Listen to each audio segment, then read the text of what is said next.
there is my daughters carry each of them carry the life vac on in their cars. The car is like, especially having a little kid, the car is where I panic the most because, like, for one, by the time you notice they're choking and pull over, there's like that time, and to be able to. Whoop, whoop. Yeah. Well, you don't even have to get them out of the seat. Nope. And out of the car seat. So and you're panicking. You have to get them out, and you'd have to, do all the things, but now you can just go. Well, one of the cases that make happened. That noise. You got it. Can you make that noise? It's exactly like that. Well, one of the really extreme circumstances was one of the ladies, I forgot what state she was in. She had a life vac in her car, and her child, who had MS, was in a wheelchair, and she was in a van, one of the conversion vans. The kid was strapped up in his wheelchair behind her, and they just came out of a drive-through and the kid started choking on like McDonald's or Burger King French fries, some French fries.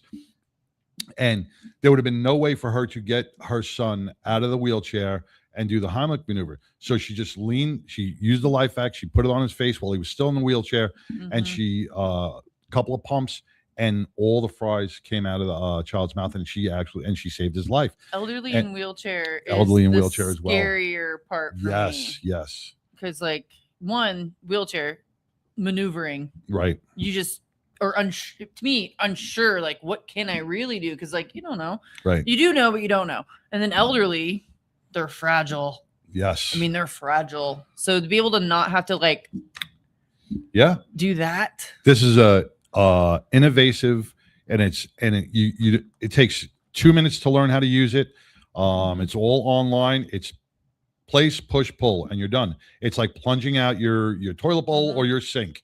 That's how easy it is. You can use it on animals. You can use it on yourself, God forbid, if you were choking. It's a way to save a life. Go to lifevac.net and get yours today, or just stay tuned in because we're going to be giving the secret question, and you can win yours today. Want to bring on Lori Montoya with BikerDown. Let's bring on Lori. On yet? Don't bring me on yet. Won't bring you on yet. She's got to get dressed. Oh, put your shirt on, Lori. Put your shirt on. All right. Well, hold on. We won't bring you on yet. Just one more second. 1 minute. Well, we got to play your opening anyway, so we'll play your opening and then we'll give you that second.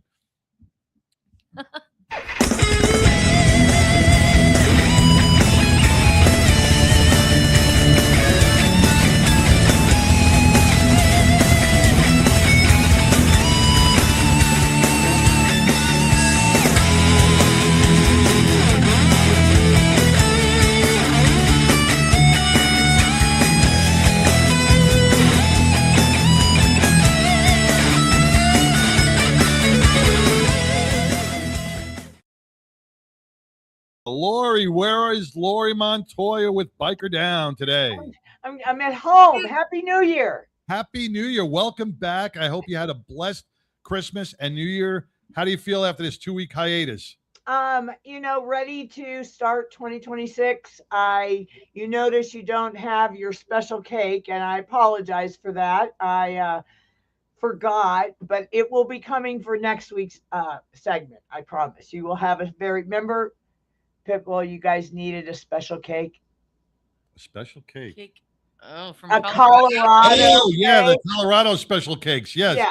Yes. I promise because many of you may not know, but this is our 1-year anniversary. We started in 2025 in January, and this is my 1-year anniversary with you guys. And I look at anniversary. Yeah, happy anniversary to you guys with your new format and adding Mongo and I on there at first, and then growing to Glenn, and look at where you guys have come in such a short period of time. A year is a blink of an eye, really. And you guys have really put forth an effort where you're just seeing you guys constantly doing something and putting the rubber to the road and backing up what you all wanted to do. So I want you to know how much I really admire that, because it's not an easy feat to give up so much of your personal time for community. So when it's your passion, it's when you drive, it really it's time well spent. Yes. And that's what it's all about. And that's what I love about everybody that we have here with you guys, Mongo, Billy Ball, Glenn, and now with Janie Balderas. all giving back to the community in their own separate ways. Janie does it with the music. Billy does it with Hemp and Hounds. Mongo does it with whiskey and cigars, but he brings forth so much knowledge. You do it with BikerDown. Glenn does it with the Laura and Biker Wolfpack. Man, it is such an amazing community that we're building, and we're going stronger and stronger each and every day. Absolutely. Absolutely. So basically what I wanted to kind of talk about today was not being Debbie Downer, and not really talking about accidents, but what I call kind of a year of review, because Okay. I think the one thing that I saw most riders facing a lot of this year was rider error. Rider what? Error. Rider error. Not always, not maybe your speed, not navigating a turn, maybe coming up on a car. Certainly, I would say 60% of all motorcycle accidents involve a car and some form of distracted driving. But I do think we're starting to see an uptick of motorcycle riders that are just going down because whether they don't have their endorsement, whether they may not have, it doesn't take a lot to get your endorsement. I know, you really don't. And it's gone are the days like when we got in a car, we had to have a driving instructor that checked all these boxes. Yeah, you go through a day class and it's not real hard to get an endorsement, but that's really just the first step, and I think we've talked about it before. Chomper used to run me through yellow lights, to see if I could stop my bike. Yep. And not run that red light. He would take me up in the mountains to see if I could shift my bike down and use it for braking, which has really been invaluable when we ride. Like, I think he was just trying to get rid of you. Sounds like a Dateline. No. My husband said, just go off this bridge and hold on tight. And have your Aflac. I have Aflac. But see, on a serious note, when we go to Sturgis, it's one of the things that, and as I've always referred to people in the Midwest as more flatlanders, all of a sudden you get out into these mountains and you go east and you do Tail of the Dragon. I mean, you go to West Virginia, you go to Arkansas, if you're in Texas, and all of a sudden you're riding in conditions, and how to be prepared for the slide and things like that. So we saw a lot of that. The other thing that we saw was what I'm now referring to as the perfect storm, meaning I got liability on my bike. I get hit by a driver that has either no insurance or liability only. So I have crappy insurance and I just got hit by somebody with crappy insurance. And, now I have mounting household bills or medical bills. And it just creates this triangle of what I call the perfect storm. And it really is, what can we as riders do? And I'm not going to harp on it, but we have to have our motorcycle awareness for 2026 begin with us, and begin with, the brake free light. What am I going to do to make sure that when I'm on the road, I'm seen? Am I wear a little protective ribbing on my jacket if I'm going to ride at night? I talked about that 3M tape. You bring up brake free. I saw 2 bikes the other day who had brake free light helmets on. And I was like, those are those brake free lights, man. And I started talking to them. They were like, yeah, we love them. Yeah. They feel more secure knowing they have that extra little protection, and drivers see them a little bit better. Well, it's really interesting. My granddaughter, I just came back from Florida for Christmas, and my granddaughter got the electric bike that she talked about for 365 days. And I saw it and was like, that's a motorcycle,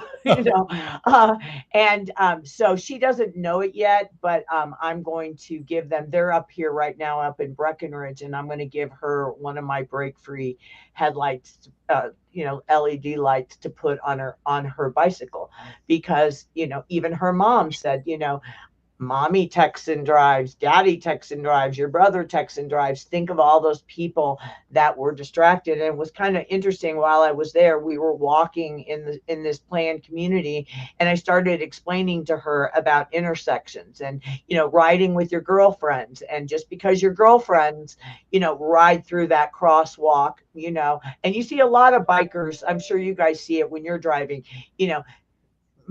bicyclists, well, I've got my bike lane, and I have the right of way and things like that. Just because you can doesn't mean you should. So I was trying to teach her how to make sure that even if they go right through it and they don't look, I need you to put both feet on the ground. I need you to get waved by that driver that he's going to let you through, because quite truthfully, we're all scared to death that at 13, what if, and I even suggested to my daughter, maybe it's time that we get the whole family on the Aflac. We've got 3 people riding in vehicles now that, whether it's an electric bike or 2 cars for her sons, it just to be safe, to have that in the event that you need it. So, I want people to try to look at it as I want to avoid the perfect storm, as you. Lori, such great points. And, we all feel that we're invincible. Or we always hear about motorcycle accidents, and when you bring up the uninsured drivers that are on the road, they just did a study that said now even not only uninsured, unlicensed, and the CDL drivers that are out on the road, they said they came up with the Department of Transportation said like 40% of the over the road drivers are not properly CDL compliant, and that's a scary fact when you're talking about a tractor trailer that does not have the braking capacity of a car, and they will just roll you over like they're going over a speed bump. Well, we had that one semi that, and I don't mean, it's just a fact, I'm not profiling anybody. He didn't speak a lick of English, and he tried to do a U-turn. And you guys know, and I know from living in Colorado, those very rural areas that are 2 lanes this way, 2 lanes, like 59. I think would be the highway that goes up to Texarkana. Isn't that 59? Anyway, I come from Houston. I used to go up 59, but it was 2 lanes this way, 2 lanes that way. And they had U-turns, but those weren't for us. Those are for law enforcement to turn around and get you for a ticket. And that semi driver was in the right lane, made that U-turn, and then stopped. And that van, literally got beheaded by that guy, and he had he had a license from California, of course, but my point to that is that's just how quick something can happen. He had a license from California, but he didn't take they passed him through on his CDL. And he couldn't even read English. So if you can't even read English, you can't even read the street signs. So when I talk about the perfect storm, it needs to resonate even if you're driving a car. Do I have the right insurance? Like in the state of Texas, in Colorado, in Florida, if I have uninsured motorist on my vehicle and I'm and I have full coverage and I am riding a motorcycle, it will cross over onto whatever else I'm riding, which is my bike. And so if I want to avoid the perfect storm, even in my car, even though you have 6 or 8 airbags to protect you, the aftermath after a crash can be just so devastating to families. It just, I can't even, it's so sad to even talk about the help requests that I get and, the family members. And if you won't do it for yourself, truly do it for the people around you that love you. They are so lost when you are injured that, it's just, mounting household bills, and you got stubborn bikers that want to go home. Well, dude, you don't have the money to go home. We're going to have to put your stuff in storage. I mean, it can be really, really sad. So, you bring up about Aflac, that doesn't only, and for those who don't not know, and you should know what Aflac is, we talk about it every week. It's not only to cover you on your motorcycle, it covers you in your motorcycle, in your car, at your home, while you're walking down the street. It covers you. And, if you get hurt at work, if you get hurt in the garage, in your backyard, if anywhere, Well, I told you about the one guy that fell out of the bed after having rough sex and hurt his back and wanted to know if that was considered an accident. And I said, dude, file the claim. File a claim. Planned. Yeah, that's right. I mean, if she didn't throw you out of bed, I think he fell out of bed. But there's I've given 2 examples this year of one person was in my husband's organization, and he installed windows. So he was on a roof, and he fell off the roof and he hit the concrete head on. Now, I had literally nagged him for over a year to get the Aflac, and he about 6 months prior to that he did. And it paid him. He was in ICU for probably 45 days and then went to Craig Hospital for 30 days for rehab, and I think they figured it out. It was like $27,000 just by spending $37.50 per month with BikerDown. I mean, those are pretty good odds. $27,000-$30,000 when you get out of the hospital, but you're getting those paychecks. You're getting those checks every month or every week, however they come. You're probably going to get, now it's different than short-term disability that you also can get with Aflac, but basically that's just paid on so let's just say you were in the hospital for 45 days and then you move over to Greg. That doesn't mean you can't do your claim for this hospital and get supplemental checks all building up, but they waited until he was released from Craig, and when they started doing the math, and that's when that amount came up to. And then I also talked, I think a couple weeks ago, about my friends that had been with BikerDown since the beginning, and Rick had never gotten the Aflac, and he doesn't mind me talking about this because we're actually going to bring him on this month on one of our segments because he really wants. He didn't. They had the form filled out in her purse. She never sent it in. It's not her fault. Everybody, it's 100% her fault. Everybody says, "Oh, I'm going to sign up," and I won't even mention anyone with the 99 that was going to sign up, but they didn't. And so then he went. He was riding, and the conditions were a little wet, and they, the bike went out from underneath him, and she's paralyzed from, I believe, not the arms, she's got some use of her arms, but my point is that he wanted me to do rough calculations of what they would have gotten, and it was in the line of $28,000-$30,000. Now those are super catastrophic accidents. If you break a few ribs and you're in and out of the hospital in 24 hours or something like that, you're not going to get an astronomical check because it's not short-term disability. Right. They start doing it based on, 1,200 admitteds to the hospital, $300 a day in ICU, blah, blah, blah. But it still covers some of your costs. You're probably going to get $750, which is basically almost what it costs for you to have it per year. Right. And I will tell you, anyone that's listening, if you own your own business and you go, well, I don't have benefits, I run my own business, shame on you.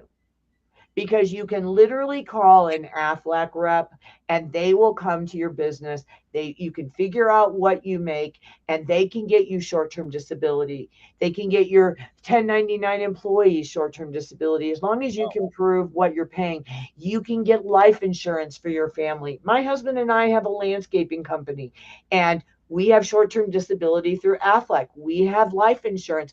Does it cost us about $149 a month? Absolutely. But that's a write-off. Right. So there's really, all I'm saying to people in a positive way is try to avoid the perfect storm, because you don't have the financial ability to ride through the storm and stuff. So, preparation now can help prevent your family being put through an awful lot. Now, proper planning prevents poor performance. There you go. So the last thing I want to do is, if I can I play this video I have? Sure. I don't. It's not about the guy falling out of bed after rough sex, right? No, it's all PG. All right. Okay. Do I do it or does he do it? Chance will do it. We'll bring it up. You bring up full screen. We know a guy. We know a guy. You know a guy. I got a guy. The crew and need backup? BikerDown's got it. Open the app, tap for help, no stress, no hassle. It's like having a squad of superheroes in your pocket. Get roadside assistance, AFLAC coverage, even legal and financial lifelines. Once, a buddy hit a slick patch. BikerDown was there faster than a TikTok trend. Download now, ride with peace of mind. Are we back? Oh, we're back. Okay. So that's my big announcement for January 2026 is BikerDown has been working really hard to create our own app. And what it's going to do is if every biker, once we get it live, which should be live by Friday, once you put that on your smartphone, if you are rolling with people and somebody gets in an accident, you can immediately fill out a help request. All you got to do is press the button. If I've been passing out in case of emergency cards for over 15 years. I still encourage everyone to have those in their wallets. But if you will get on the app and give us your ICE emergency information, then if we were to get contacted by the hospital, if the hospital were to click on that app, it will give us the ability to do that. If you need a directory, you say you need a lawyer, you need resources, we will now begin filling in a lot of resources to help people. So it's something I'm really, really proud of. And we'd hope that once we get it live, everybody will register and get that app on their phones and just be a part of more of BikerDown. Having a website nowadays just isn't enough. Right, Technology the way it is Instagram, some Facebook, and videos and things that resonate with people. So I don't have this. My assistant is gone. I don't have staff, and so I'm a little slower to get to the technology. I just want to clarify one thing for all of our not so much on the right, but way off woke on the left. When she said ICE contact, that's in case of emergency contact. All right, don't be hitting that thing because you want to report an ICE emergency. So there you go. That's probably any of our woke friends are listening, but They don't watch us. they don't watch us. Probably. Anyway, Yeah, we don't send in it case straight emergency. to Christy Nome. God bless her, man. God I'm bless her. telling you. I just watched the hearings on Minnesota, and it was really funny. My daughter did a post. She was moving her hat shaping business from St. Augustine to Minnesota and opening up a daycare. Oh, yeah. Well, you saw what just happened over in Minnesota. So somebody tries to run over somebody tried to run over a ICE Fuck around, agent. find out. Yeah. Yep. Play stupid games, win stupid prizes. But it was really, happened. I really, you never want to have to take a life, but when you put an officer in a position where it's either your life or his, 9 times out of 10, it's going to be you the one that loses. So if you obey the law, this won't happen. Would really ask people to do in 2026 is not get your information from media. If you really want to learn about what's going on in government, watch YouTube videos, meaning go to Reuters, go and subscribe to and watch an actual hearing. Because I was watching the hearing today with these 3 people that have been trying for years to bubble to the surface this kind of fraud. And when you listen to them say how the government was shutting it down and covering it up and things like that, and then you watch the questioning, and all one side wants to do is talk about Donald Trump, and the other side just wants to fix the problem. And it just frustrates myself as a citizen that my tax dollars are funding them, also that we're not getting anything done. So, I just pray for all of us. I get all my information from George Carlin reruns. There you go. Who knew? Who knew he was a prophet? Screw the Simpsons. If you watch George Carlin, he has predicted every single thing that's going on right now in his country on stage. And he was spot on, 100% spot on, man. We ought to write the Pope and have him be called St. Carlin. That's right. St. George. St. George. All right, Lori. Well, you have a great day, and we will see you next week. All right. God bless, guys. I will have your special Colorado cake there by next week. Fantastic. Thank you so much. All right. Bye-bye. Take care. Stay blessed. Woo. Yeah, we got cake coming. We got cake. All right, we're going to take a quick break, and we're going to be back right after these messages with Micah Long from Texas Harley Davidson, announcing all the great stuff that's coming up in 2026. Stay tuned. I was in an accident 12 months ago to the day. I was driving on southbound Santa Fe, and somebody did a suicide left in front of me, and I T-boned him at 45 miles an hour.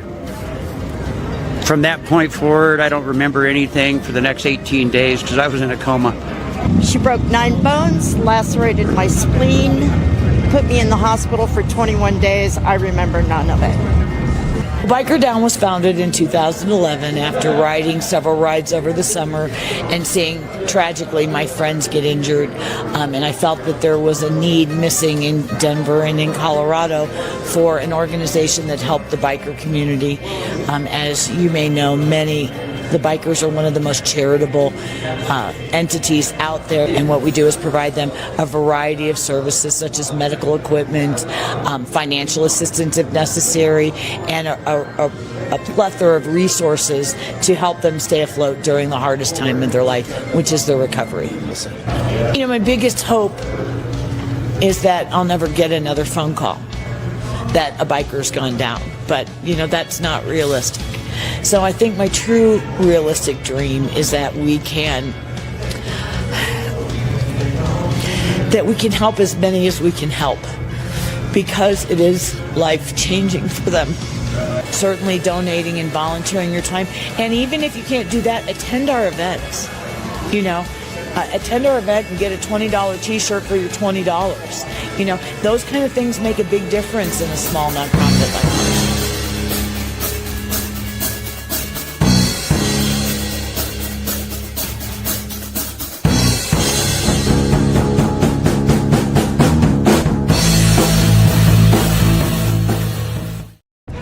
Hi y'all, I'm Celeste and I ride with the 99. Hey, this is Tex McDormand with Octane Mania, and I ride with 99.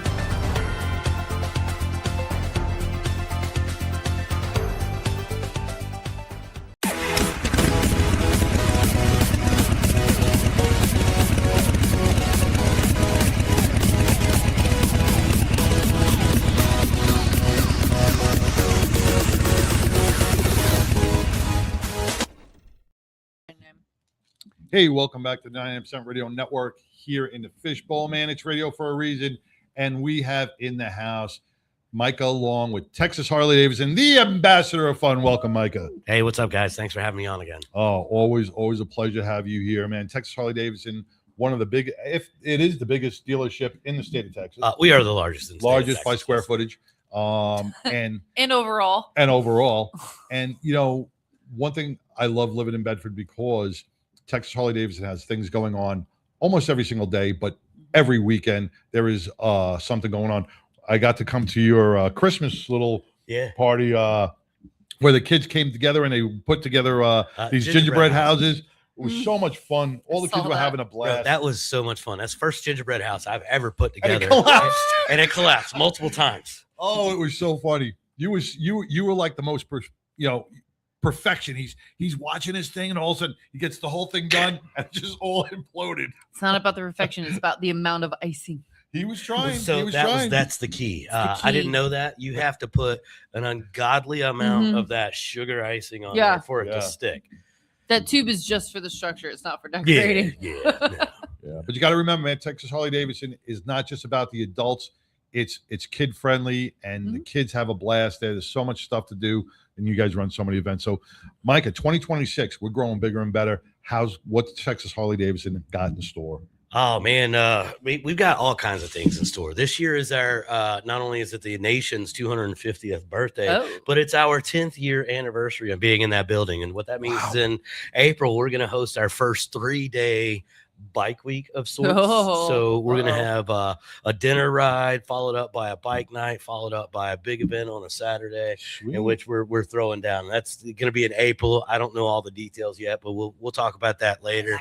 Later on in the years, we're talking about bringing in, stunt shows again and doing bigger, better in 2026. That stunt show I came to the in the cage. What were those? So that was the Wall of Death. The Wall of The Death. Wall of Death. The Wall of Death. The Graphics. brothers, right? Yeah, they were all brothers. They were all brothers.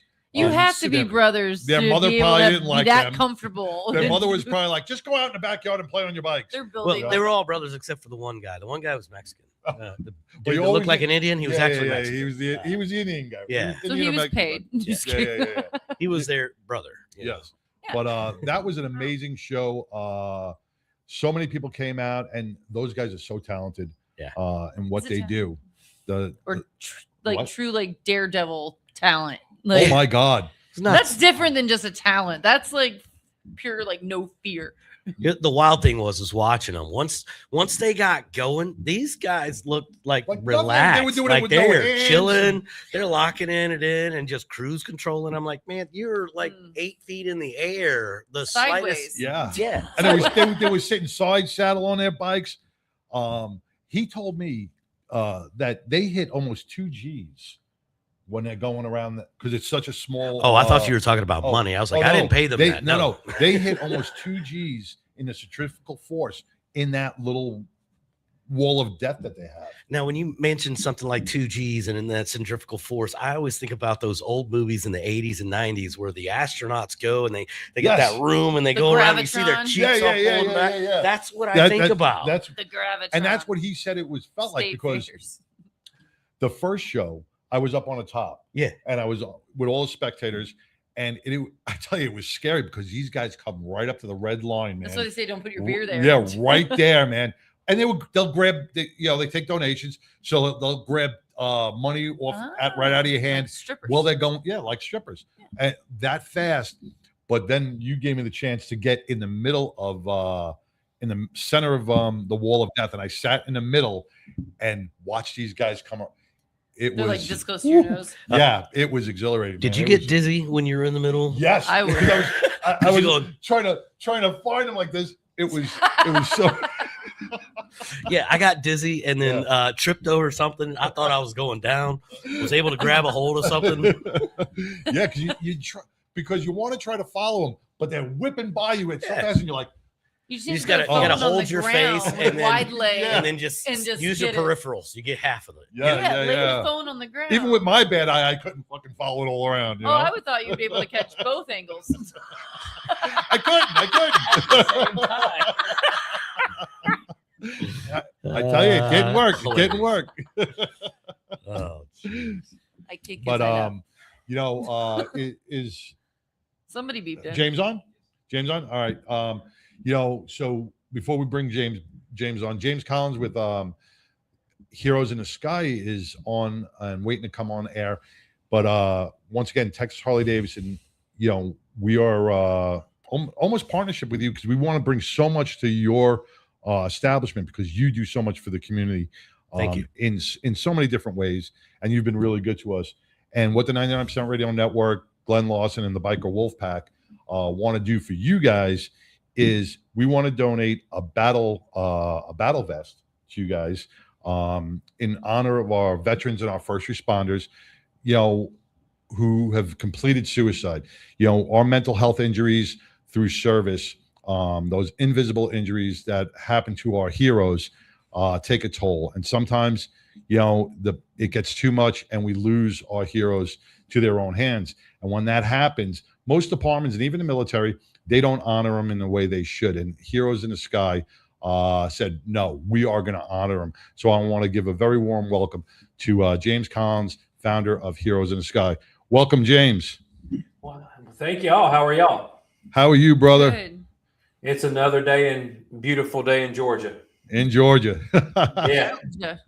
Well, we are going to be graced by your presence here on January 24th as you come in and, we do this dedication at Texas Harley Davidson.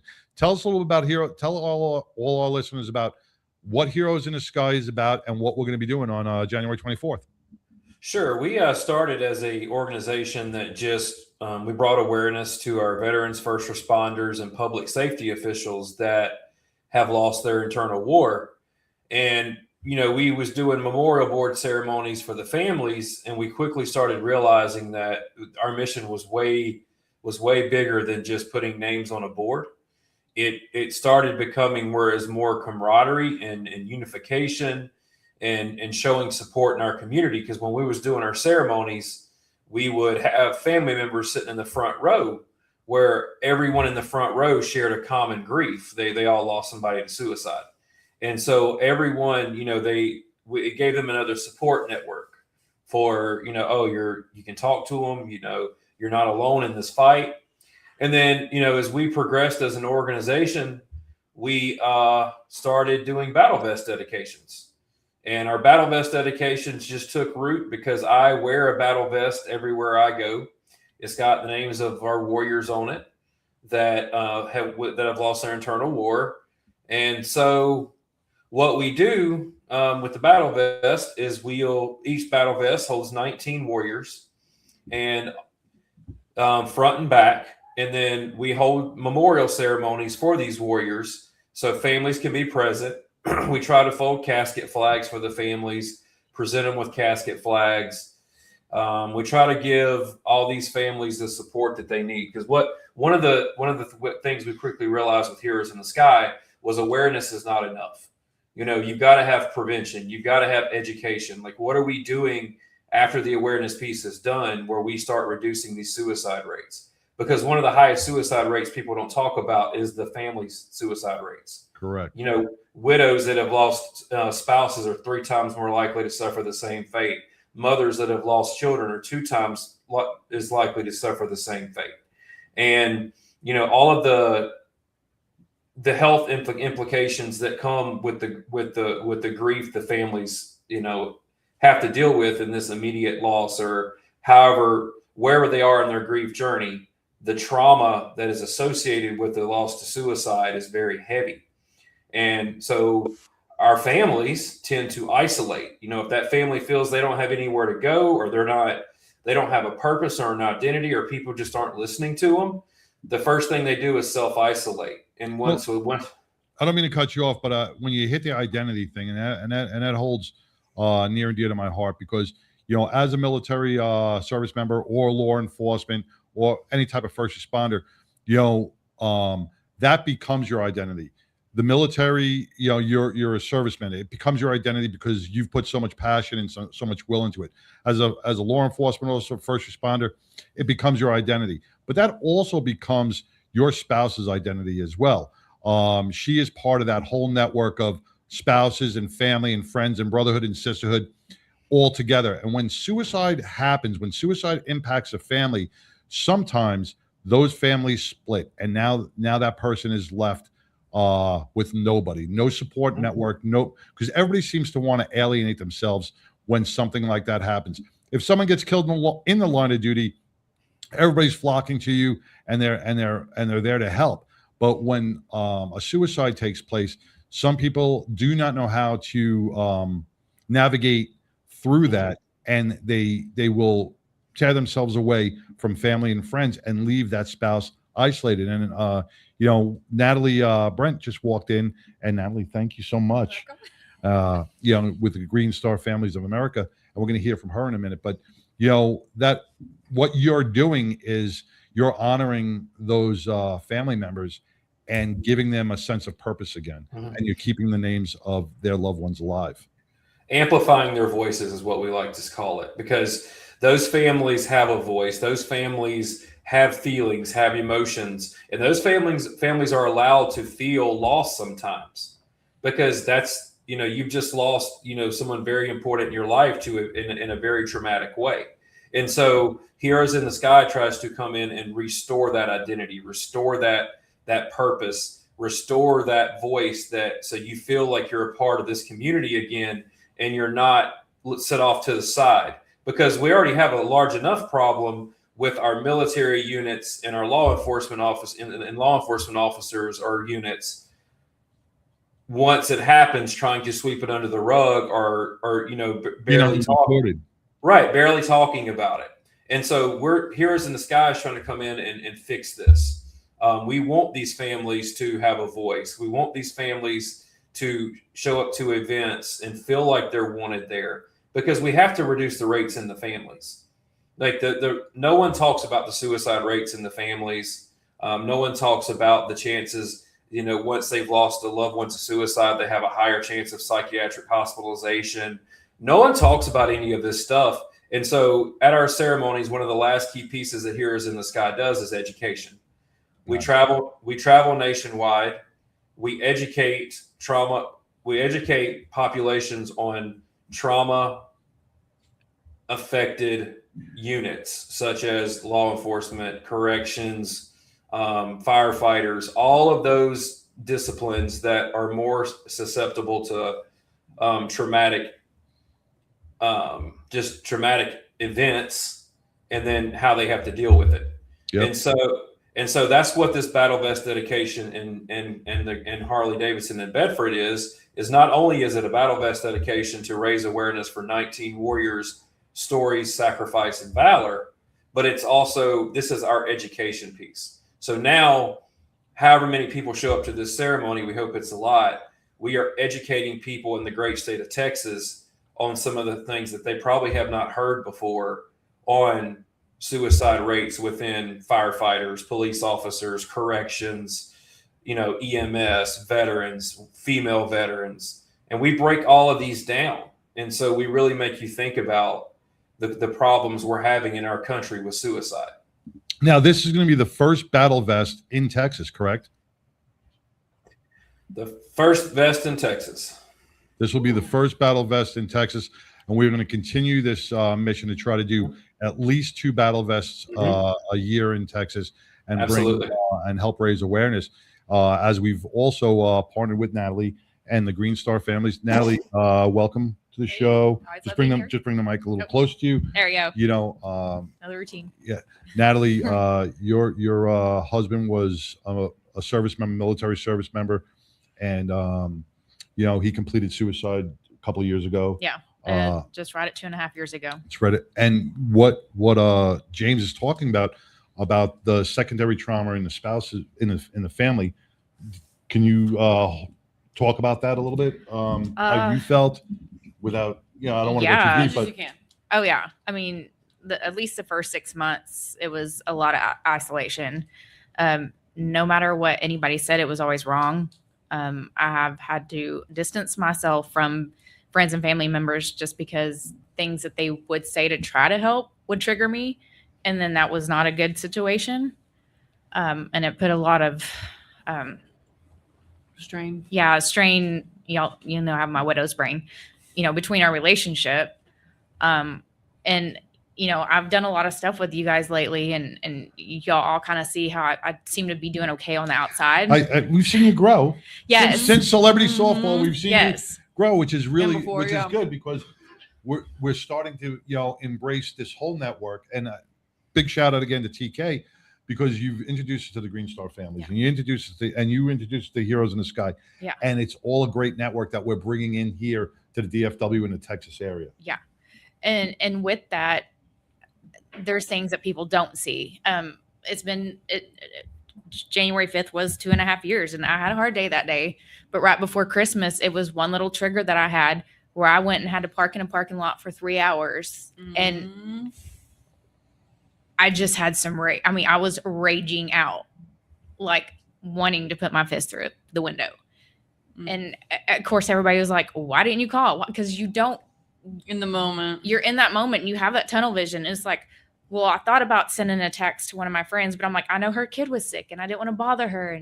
And those are the things that you think about. And then my boyfriend was like, Natalie, why didn't you call me? And I'm like, how am I supposed to tell you what triggered me and how I'm feeling with this new relationship? Right. And not cause weirdness about that. Yeah. So yeah, I still have those days. And they're few and far between. Always, though. You'll always have those days. Yeah. And James and I just had this conversation 45 minutes ago about on the surface, we're okay. But when you're looking down deeper, we're not okay. We're never going to be okay. We just try to get by and manage and try to carry it and honor and do the best we can day to day. Well, one of the things we do, or I do, is being in this realm, dealing with families, dealing with this loss. Typically, when heroes in the sky is involved, it's already bad. And so the questions I ask are rephrased. I don't ask people if they're okay, because I will lead with the fact, I know you're not okay. I know you're going through a rough time. It's okay that you're not okay. I need to know you're safe. And that's how I question mine, because when I check on my battle buddies and the widows, I ask them if they're safe. Mm-hmm. And I'd be remiss to bring up, even one of your dear friends and a founder, right, of Heroes in the Sky, was battling. And this is why this is such a complex injury that happens to the brain, because sometimes they will be so happy outside, and even the nearest and dearest friends will never see the battle that rages within them. And you had that happen to you just recently, correct, James? Well, I lost my co-founder, D'Angelo Schultz. He was murdered, unfortunately. Oh. Yeah, he was taken from us way too soon.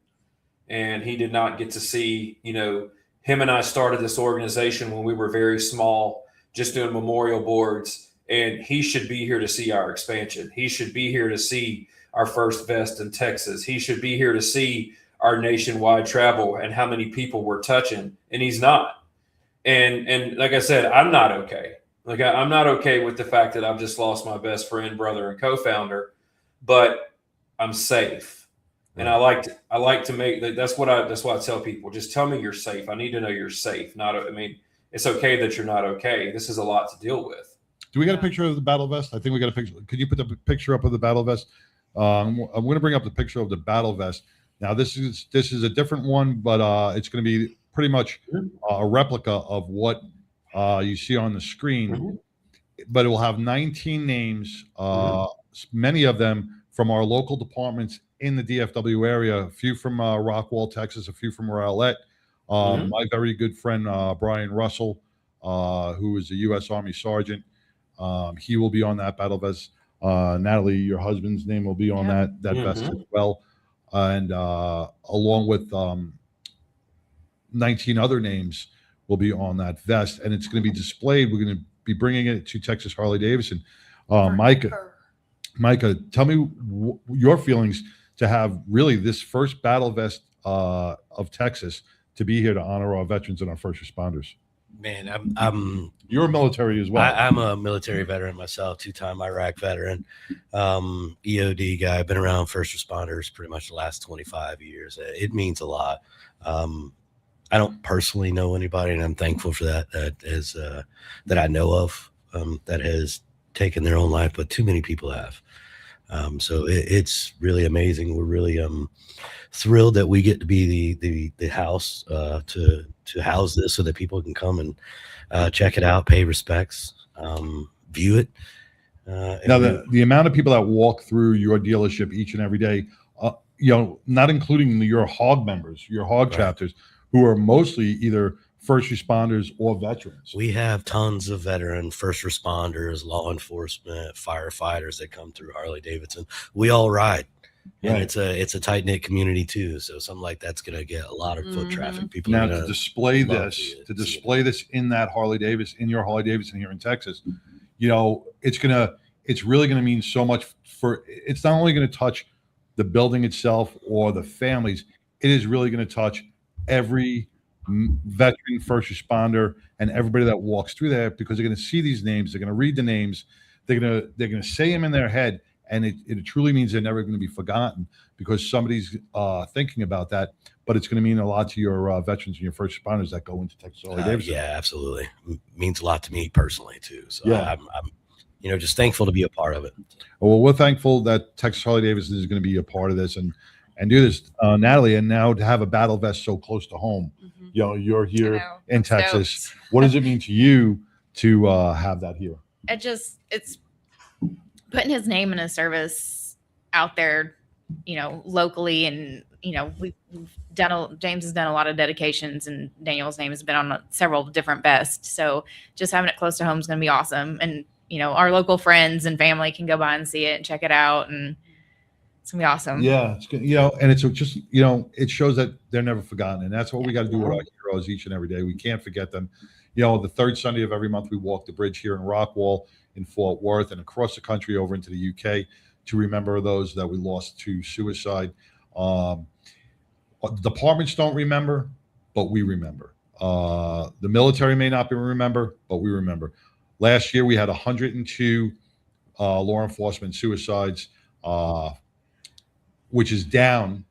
Thank God, it's down by about 50 suicides since 2024. But that's still 101 or 102 too many. And we have to work harder to start respecting our military, respecting our law enforcement, and respecting our first responders for the job that they do each and every day. And on January 24th, Heroes in the Sky, tell us a little bit about what the ceremony is going to be all about, James. All right. So we're just going to start right at 11 o'clock. We're going to be excited to be back in one of our favorite states of Texas. It's going to go through. We're going to have some guest speakers come in with some personal experience, and then we're going to. Part of the ceremony is for the family, where they can get the recognition and awareness and the service and valor. But the other part of this ceremony is the education. So the point of these is realistically where you can hear a pin drop in the room once we start getting into some of these statistics and just the daunting task that what suicide does, right? How many people have heard that it's known that about 85% of people will personally know somebody that's taken their life. 85%. That number is incredibly high. And even when you talk about, we break this down by, I'm happy to come about law enforcement, because we also tell people that every 17 hours we lose a law enforcement officer to suicide. Like every 17 hours. And not a lot of people talk about this. So this battle vest dedication is going to serve all three outreach areas of what we do. It's going to be awareness for our fallen veterans and public safety officials and first responders. It's going to be prevention for our families. It's going to give them a voice. It's going to amplify their presence and show that they are not alone in this fight. And then it's going to we're going to provide nationwide education in the great state of Texas of why we have the problems and what we can do to fix it. And so it's 19 families that these warrior stories, if you didn't know them before, you will when we leave. Well, let me ask some of the 19. Is that number significant with anything? I'm just wondering why it wasn't 20 or why was it 25? Why is 19? Is there a significance to that?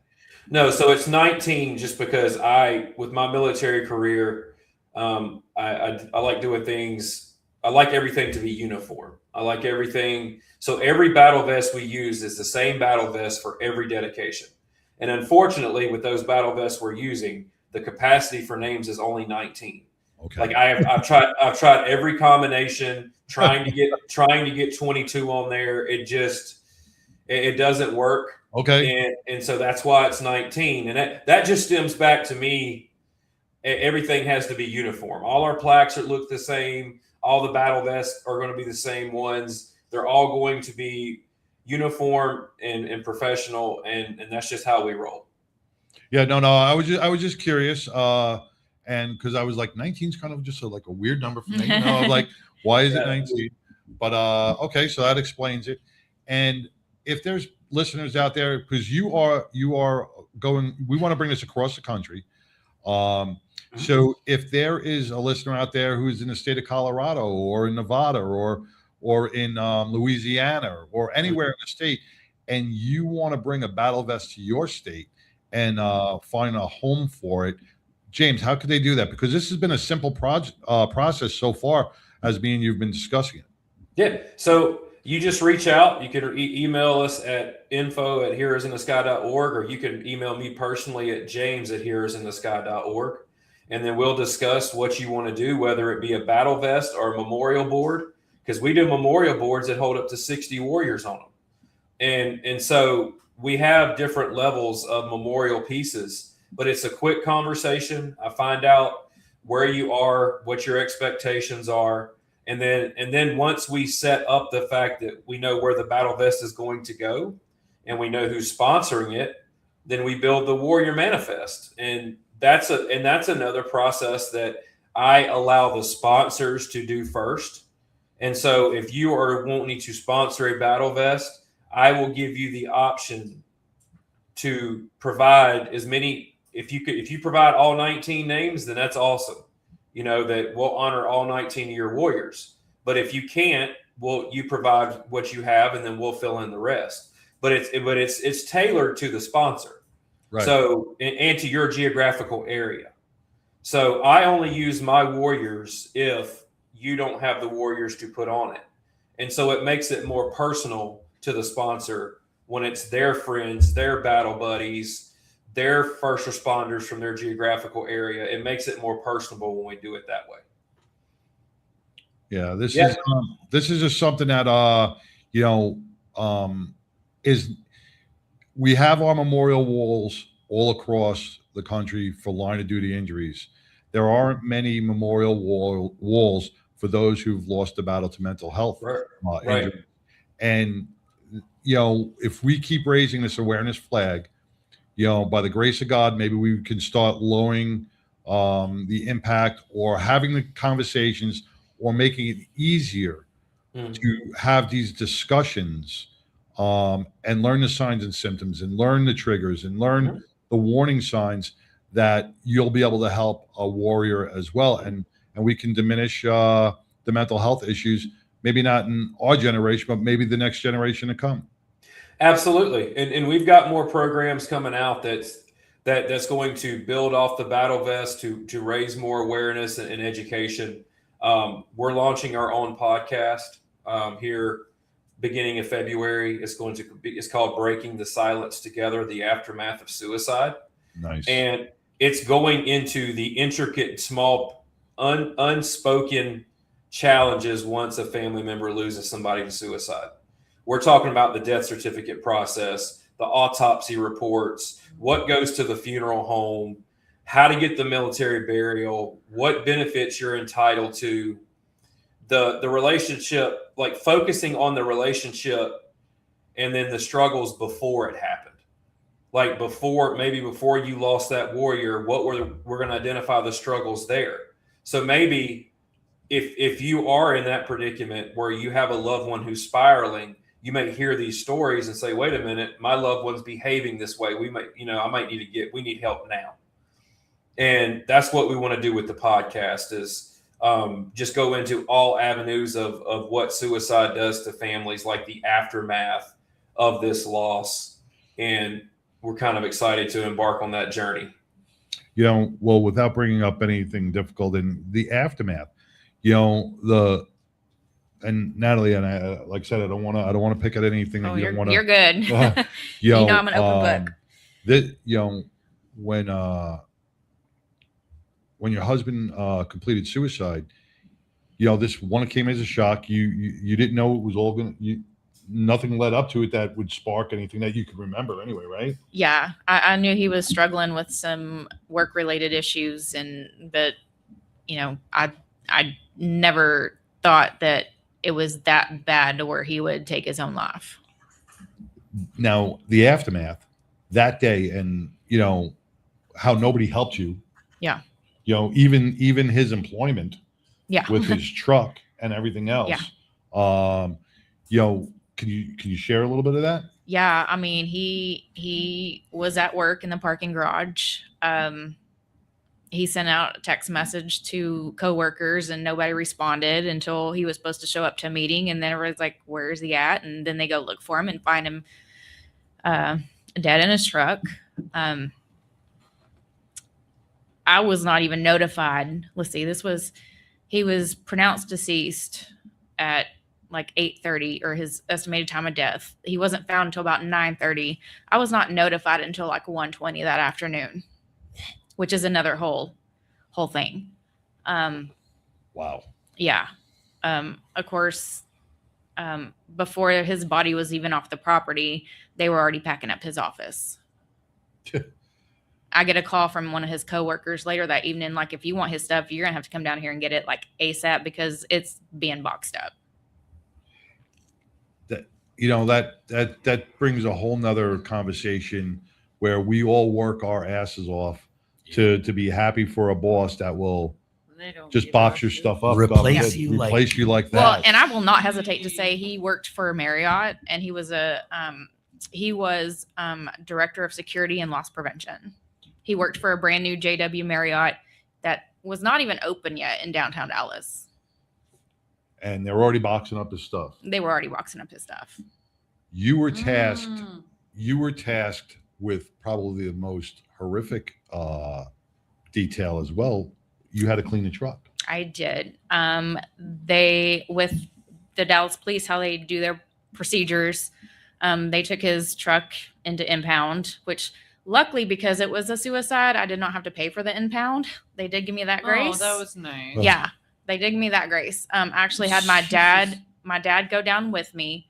I drove my car, and then my dad, it was a mess. I can't even imagine. It was paperwork, and one little thing wasn't signed. It was a back and forth to getting the paperwork done and having to get it notarized. And but we finally got the truck. My dad went around to pick it up and drive it to the front. And, it was covered in, things, case number and biohazard and all the different things. They had paper bags over the seats and everything. And the one thing, so my dad brings it around, gets out of the truck, and my dad was like about in tears. He's like, it still smells like him. Like, it smells like him. And like, that was hard. And so my dad drove it all the way back to Mansfield. We parked it at a friend's house because I was dealing with funeral stuff and we didn't want triggers from family. Of course. I mean, this is the aftermath that nobody sees. And so I'm not in my right mind at this point. And so a week after he passed, I finally got to go see him. And because of how the funeral home set up and how they try to work with the National Cemetery, there can be weeks between death and burial. Mine was about 3 weeks. So he died July 5th. We had his service July 25th. So I got to see him a week later. I went in, I did his hair. I made sure he was okay for the funeral. Like, I had my time with him. I was in there for about 2 hours. Later that evening, I went in, I went to my friend's house, and I wanted to be in the truck. And so her boyfriend cleaned off the windows and stuff so I could drive it. And it was a whole process, and we took the bags off to see how severe it was. And me and my mental state, I was like, I didn't care. I was driving the truck. I was a little right in my head, but understandably, I literally drove that truck for 3 weeks with biohazard in it. And then my friend's like, Natalie, you've got to clean this truck. And the way I saw it is like, that's the last part of him. And when I clean it, that's going to go away. Yeah. In my irrational, life brain. That's, so that was a whole process. And, when you do things like this, so when he first passed, my sister was calling around to the biohazard cleaning companies, and they wanted like $1,500 an hour, and all they're going to do is rip everything out, and you have to put it back together. Well, this is an old truck that we just put $5,000 into to fix it. So I'm like, I can't afford that. I'm not doing that. So I literally took my peroxide and my little carpet cleaner, and I went out there and scrubbed and cleaned it myself. It was a mental fuck, but it was also therapeutic in a way. But still, these are the things that nobody sees, nobody hears about, and these are the conversations, as hard as they are, need to be brought up, because this is what raises the awareness flag so high. It says we need to scream at the top of our lungs before this happens, because you don't know what the end result's going to be and what your family's going to have to deal with. And when we talk about the employment of the people who work for Marriott, he I guess he was a director of security or something, and he worked there for a while. Yeah, he actually he went to the Westin downtown Dallas, and he'd worked there for almost 8 years, and he was hired before he was even honorably discharged from the Army. He worked there for almost 8 years, and there was an opportunity for this new JW hotel being built, and he put in the application to be hired over there. And I think that was part of it, because he had so many people call HR and refer him and all these different things, and he ended up getting the job. And I can only assume what happened by what I know leading up to his death and what he was telling me. I don't want to say that, but I just have my gut instincts, and I think that was part of it. If he was, terminated, possibly, like, that was a big, like, all these people, like, letting not just me down, the family down, his mom, like, but everybody else that, like, vouched for him to get this job, which was a lot. Have you, did they reach out? Did they do anything for you? Did they support you in any way? Let's just say I heard that they already had their attorney standing by. I'll have to send you a picture of the quote unquote gift that they gave me at his celebration of life. It was, all my friends are like, what the hell is that? And I'm like, oh, this. So they gave me a big 8 by, or maybe it's an 8 by 10, an 11 by 14 frame. It's all black and white. So you've seen the picture that is on his obituary and that kind of stuff. He had just had that picture taken like 3 weeks before he passed. And they took that picture, blew it up, made it black and white, put it in a black and white frame, and had everybody, the mat around it was black, and had everybody from the hotel sign it like, R.I.P., we miss you. Fucking graduation. And that's, no, I'm serious. And that's literally the part, that is literally the sympathy gift I got from that fucking hotel. Wow. Was I in charge of marketing for that hotel? I don't know. I don't know. And all my friends are like, what the fuck? Like, are you kidding me? That's, and once again, going back to, we dive into our work. We put everything into our employers. We worry about how they're going to think about us. And we kiss their ass. And something like this horrific happens, and they're boxing up your stuff before the car is even out of the parking garage.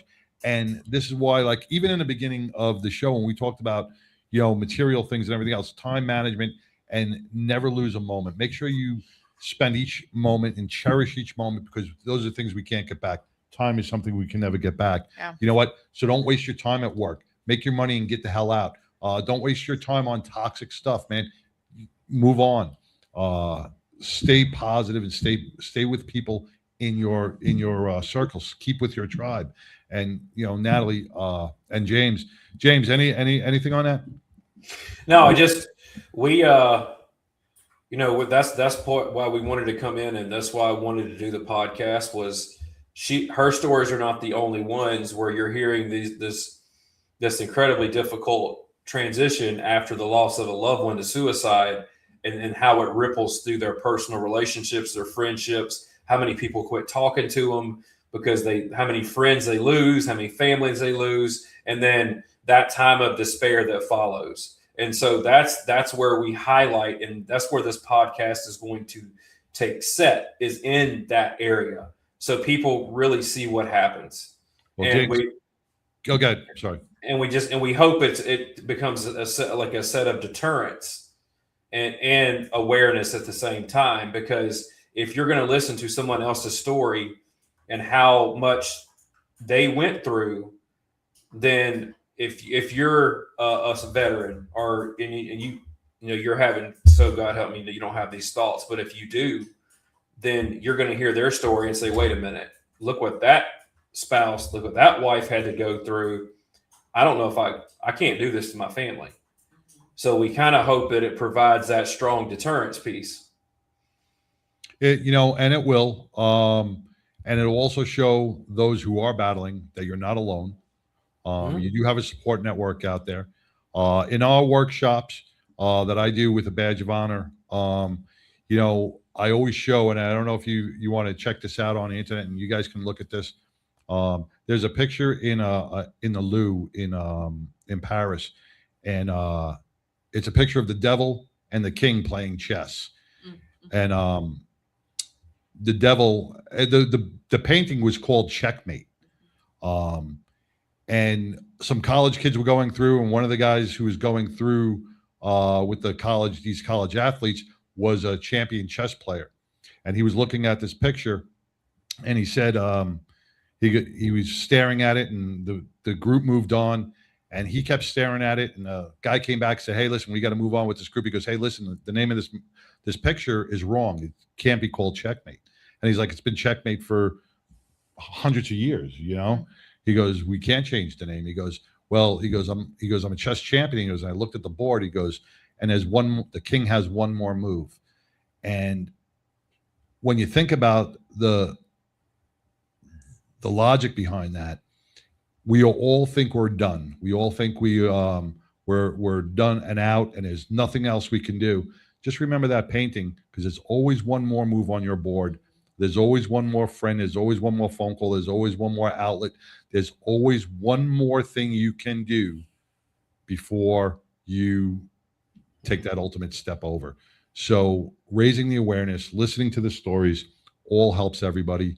Though it's too late for some, we can save those who are still battling. So James, I want to thank you and Heroes in the Sky. I can't wait to see you and meet you on January 24th here in Texas at Texas Harley-Davidson for this Battle Vest Memorial ceremony.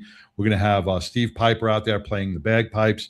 We're going to have some of, I think the VFW is going to be out there with some honor guard and our veterans. That actually might be a Boy Scout troop. Oh, Boy Scout troop as well.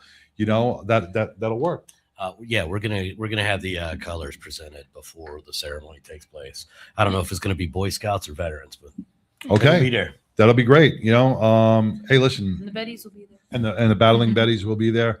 We'll have some family members there, and it'll be a beautiful remembrance for all of our heroes who we lost. So, James, I want to thank you again.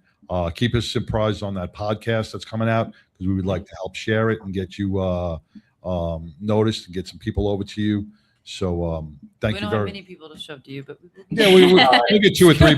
Maybe we get 2 or 3 people over to you. But we want to get that. Natalie, I want to thank you for really being brave and courageous and sharing this. Being a badass. I'm always a badass. Most days I'm a badass. You know, I still got to get my speech together since I'll be speaking at this event. Yes. There won't be a dry eye in the house. Just kidding. And you know, Micah, Texas Harley-Davidson, you guys are just once again have stepped up for not only the community but for the state of Texas by being able to put this battle vest, and the first one in Texas to house this battle vest for our DFW community. Yeah, we're honored. It's going to be amazing. This is a free event, but you know, Heroes in the Sky could always use donations because they need operating costs. But this is a free event to attend and remember. And come on out at 11 o'clock, Texas Harley-Davidson, 1 Harley-Davidson Way, right here in Bedford, Texas, and be a part of the community. Come here and support the families and friends, and meet and greet, and maybe get educated as well on what post-traumatic stress and mental health injuries are all about. January 24th. January 24th. Right. James, thank you so much, brother. Stay well, and we'll be talking to you soon. Absolutely. And if I could just close with one thing, sure. I try to say it before I leave. Natalie's heard this. Everyone that's seen her ceremonies. I just want to say very, very, very loudly and clearly to anyone listening, or if you're a spouse that someone's having issues, please understand that when you choose to take this action and you choose to take your life, those demons do not go away in your absence. They just transfer to your loved ones to deal with. So please remember that if you were listening or thinking about this. Well said. Good point. That's right. Well, thank you. And hear more about this. And I know, sure, James, you got a whole ceremony, an educational speech that you have prepared for this service. So I'm looking forward to hearing you speak as well on January 24th. So thank you, sir. Thank y'all so much for having us, and we'll see y'all in a few short weeks. All right, brother. Take care. Natalie, Micah, appreciate it. Thank you guys for all your time. We will see you on the 24th as well. And if not, I see you first. That's right. Well, you know what? Before you leave, introduce your new marketing director over Texas Harley Davidson. Oh, so we have a young lady who's come over to us all the way from Nacogdoches. She's from our. Oh, she's from way out east. Yeah, she's a young lady that knows social media way better than me, so she's going to come over and help the old man out. Bring Texas Harley into the 21st century in the social media world. Very good. So, now we're really excited to have her. She's been here for 2 days, and I've already learned a ton. And even though she's 20, she's got a world of knowledge, and I'm thrilled to have her. They're all about that TikTok and YouTube and everything else. All of that stuff. Yeah, man. that internet gets confusing. If it's not porn, you don't know anything about it. All right, we're going to take a quick break. We're going to bring in Billy Ball and Tattoo Mark because we have a few more things to say, heartwarming aspects that happened today. We're going to have a little memorial ceremony as well. Stay tuned. We'll be back after this. Biker Wolfpack Law is a safety organization founded by myself alongside Robert Howell with the primary focus of motorcycle safety, advocacy for injured bikers.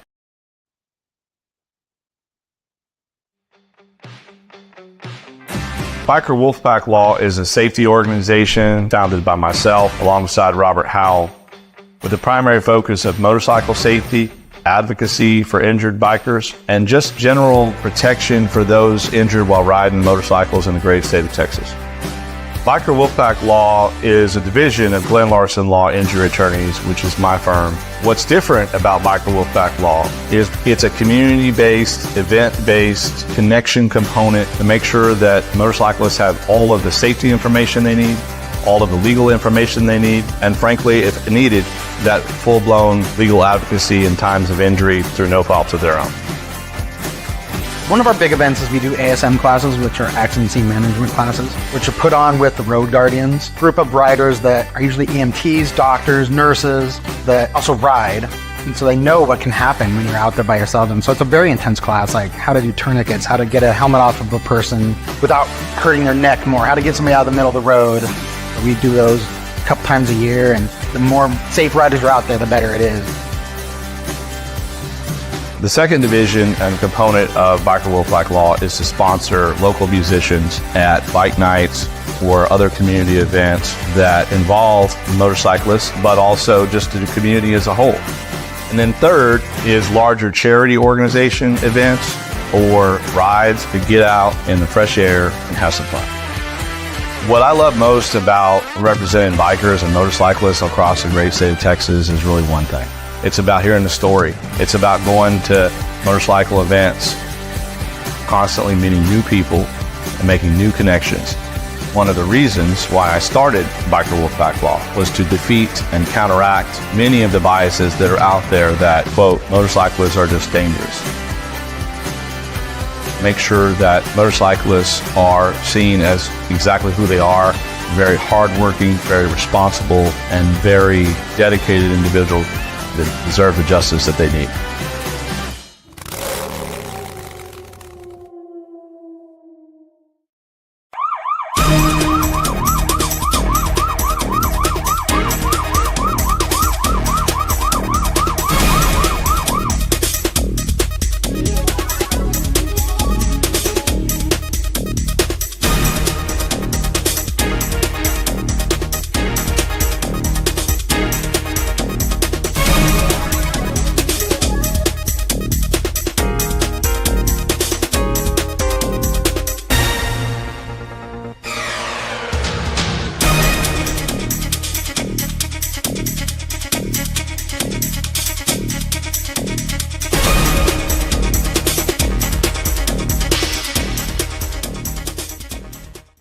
Leather Up will keep you safe while looking great with a huge selection of armored and casual flannel shirts. From beaded to sleeveless, Leather Up's got badass gear for all riders and all seasons. Leather Up with 3.5 million customers since 1999.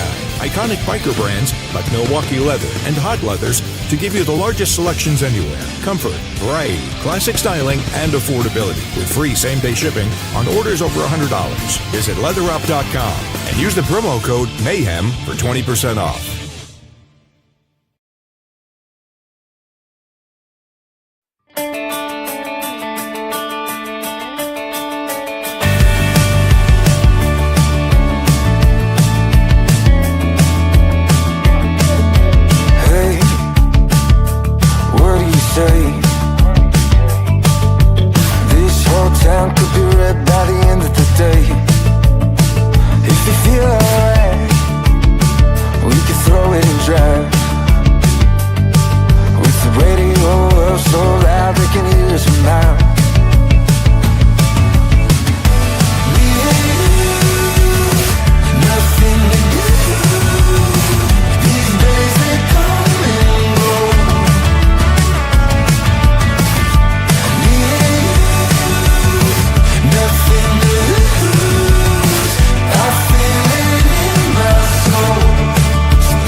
Here at 1010 Aussies, we're going to find you your forever pet. We specialize in miniature and toy Australian Shepherds.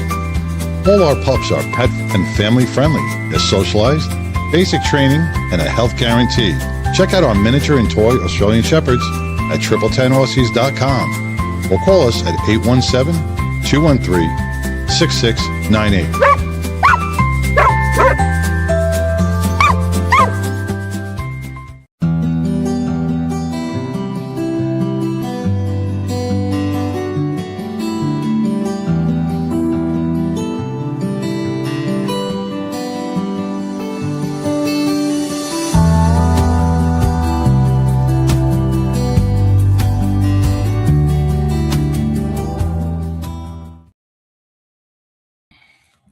Hey. Hi.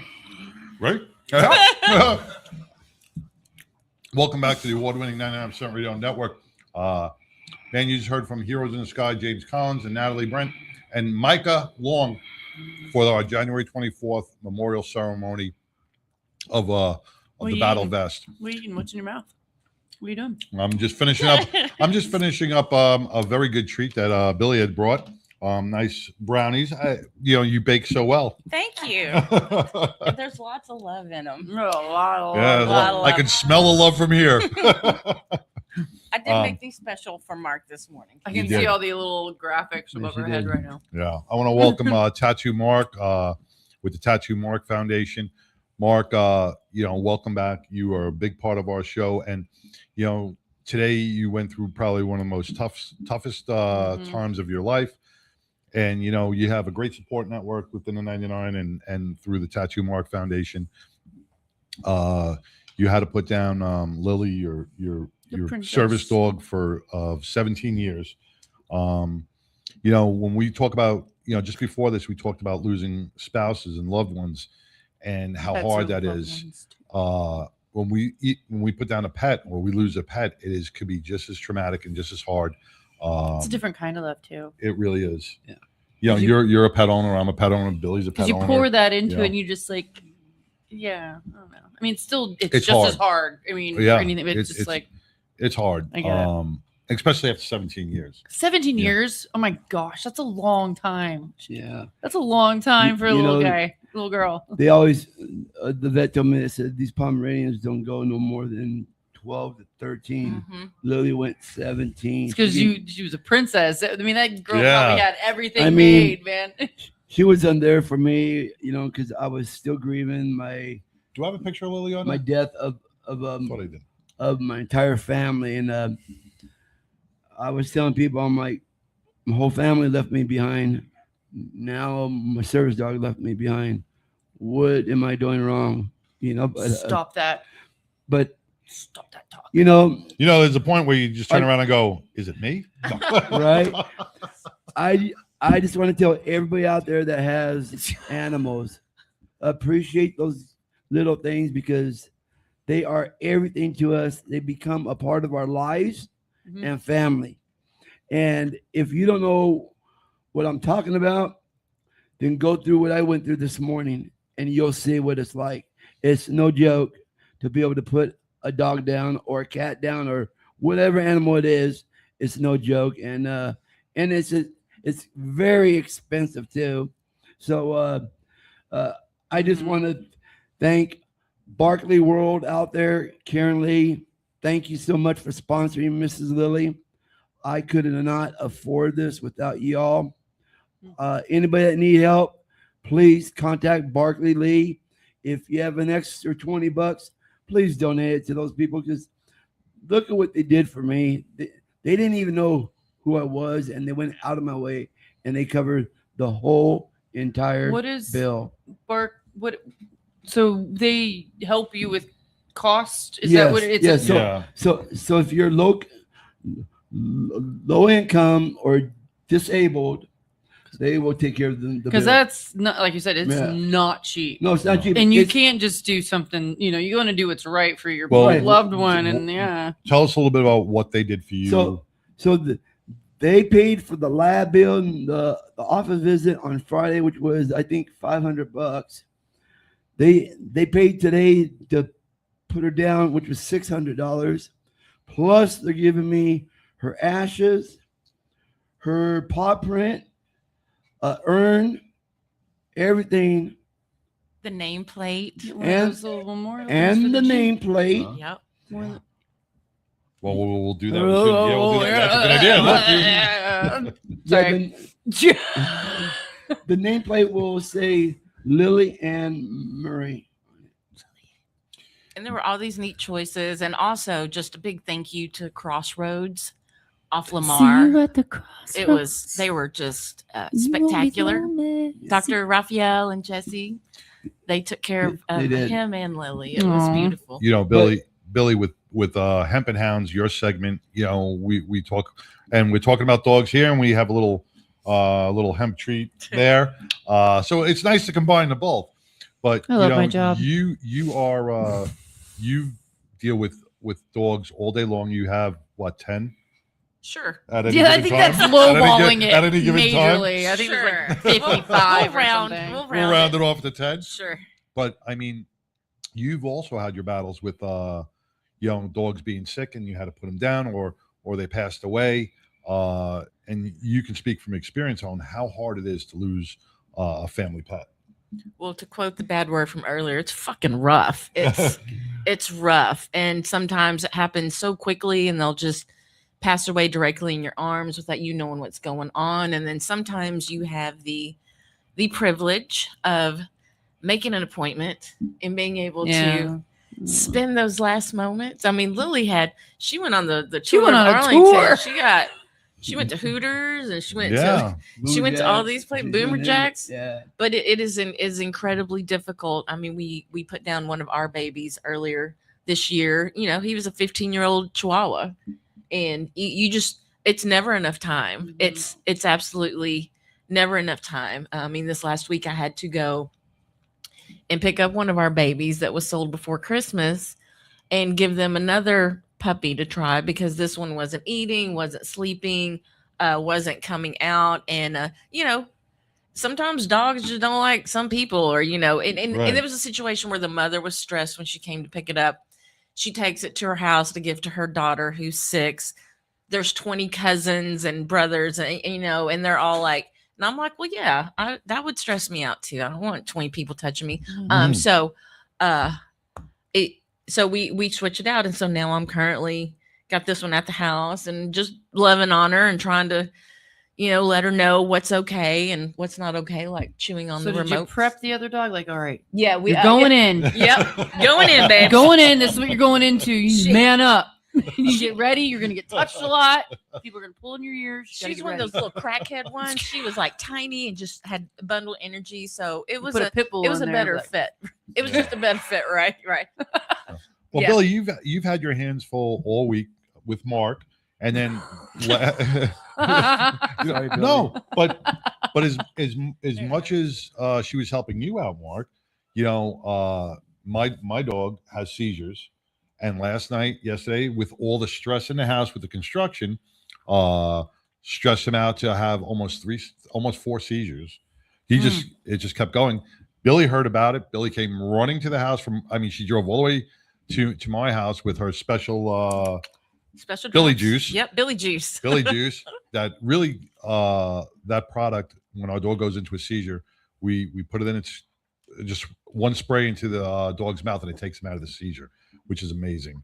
But you were there to witness a seizure and how bad it was. It's horrible. So the emotional strain on not only through Mark and what I put you through, I want to thank you so much for really stepping up and being the strength for both me and Mark and our families and the whole bit. Currently And our made puppies. of like sadness, stress, some whiskey, some other stuff, and dog hair, and that's me right now. Caffeine. I will say this. I want to thank you, Billy. I love you for dog and sitting Lily. She's a great dog. She's very she doesn't require a lot of maintenance. She'll just lay on your lap forever. And but thank you for trying to get her to eat. Thank you for being there for me and being by my side. I can rely on you. I thank you very much. I mean, that means a lot to me. It shows me a lot of respect and character that you have inside Billy Ball, and that will definitely carry on. And God knows what we all do for one another. And I wish there were more people in this world like you, Billy. From, once again, 2026 is all about humanity. It's all about community. It's all about the 99% Radio Network, bringing together heart-warmed people that will stand up for each other and just and back each other up. And that's what being kind is all about. It's not saying I'm too busy, not saying I can't do this for you or whatever. It's standing up for your friends, your family, and being a part of their life, and just saying, hey, I got you, and you did that more than for both our families this week. So on behalf of me and Tigger, we thank you as much as well. And John, also you text me every morning to check in on me. That shows me a lot of love, a lot of respect. I just had nothing else to do. But no, I just want to thank you. That actually means a lot to me, and I'm going to be kind of lonely at the times, but I'm going to try to keep myself busy. Why be getting another dog anytime soon? No. Let me ask you something on that note. But the doctors may require one. I can loan you a couple dogs. You get a dog when you're ready, but you got to remember, and I text you this today, it's not a replacement of Lily, right? You're not replacing Lily with another dog, but you are replacing, you're giving another Lily a home. So, as much as you cared for that dog and Lily lived a beautiful life, you can give that same life to another puppy as well, along with them giving you extra life and giving you the companionship that you need. Purpose. But take your time, whenever you're ready, but we have a whole parade of dogs walking in right now. And I'm just kidding. After that brownie, she's seeing a whole bunch of dogs. Remember, I don't know if I've ever told you this, but cannabis, it helps you forget. And sometimes puppies and cannabis can help you forget. But yeah, I've had babies die, and they're all mine until I find them homes, and I'm like, okay, I know what it takes to fill that baby size hole, and luckily it's 20 other dogs, and I'm good with that right now. So we went from 12, we went from 10 to 20. Counting the horses too, maybe, I don't know. I don't care. I'll have them. Just like the one that was brought back. I got 3 assholes at home. I'm good. Well, there's a and those are just her husband or her kids. Yeah. So I got 5 assholes at home. Along with all this sadness, I'm just going to go ahead and put this out there. If you're on Facebook, there's this lady. Her name is Marin, and she has her page is called Bundle of Bullies. And she was abused in a relationship, and she got out of that. She started adopting all these bullies, and she did these great videos with them. Like one of them was like a bait dog and had like 2 little toothless, and she put wigs and stuff on them. And she went on a little vacation, and Christmas Eve, that one had a heart attack. One of the other pack, and these are all abused dogs, bait dogs and stuff. One of the other dogs came over to protect that one, and one of the other ones, Pickles, came over and ripped that dog's throat out. So she had to come back to the death of one of her dogs. She was there to watch the other one that passed away with its head. And then she had to put the other one down.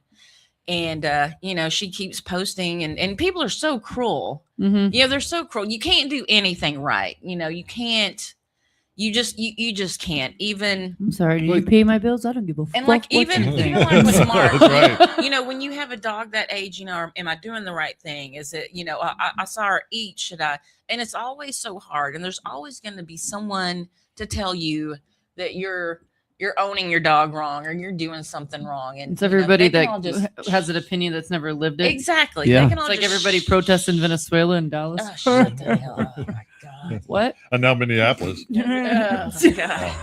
Woo-wee. Never lived there. Hey, But is this my you- birthday present? Huh? My birthday present? Is this my life back that I won? That Well, No, we I have got a you. I got trivia your life back. I question. got your we got to do that life back, but gotta do a we got trivia your life back in the car. Okay, I'm kind of excited to get it. I'm gonna take it home. Not open or anything. And you but can use this on dogs. That's yeah. You that's can definitely use awesome. this on dogs. That is awesome. Because dogs will swallow anything. Like the white one that comes in here and sits in the chair like he's part of the show, Snow Dirt.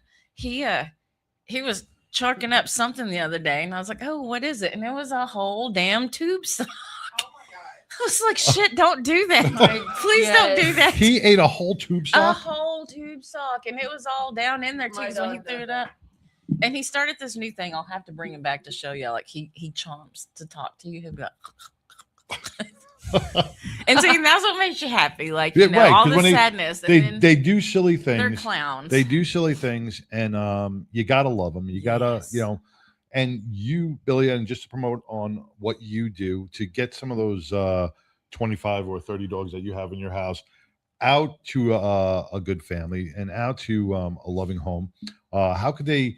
You do Aussies, right? So if somebody wanted to adopt one of your Aussies, how would they go about that? So if you're on Facebook, you can go to 1010 Aussies. That's TRIPLETENAUSSIES 1010 Aussies, and you can see pictures of some fun, of the farm and the babies. There's this great cover show of I had a donkey, it's a huge donkey, and it's him kissing one of the puppies in a basket. And you can see like Maybelle the Longhorn in the back, but you can go to 1010 and send a message. You can find me on Facebook, Billy Ball, BILLIE. Through the Yeah, 99. BALL. Connect me through these guys right here. Yeah, so we do have some that I'm just looking for homes for, and I'll bring the baby to you and make sure that they are set and it's a good fit for you. Because we all need something to love. So and Now to love us Aussies back. are a different type of breed. They what kind of breed? What is an Aussie for those who are Well, it's a herding breed. So, I've brought Snow Dirt in here, and he's got that great big white tail. And then I've also bought Trevor in here, and he has no tail. He has a little secure booty. The only thing they were hurting was naps. Right.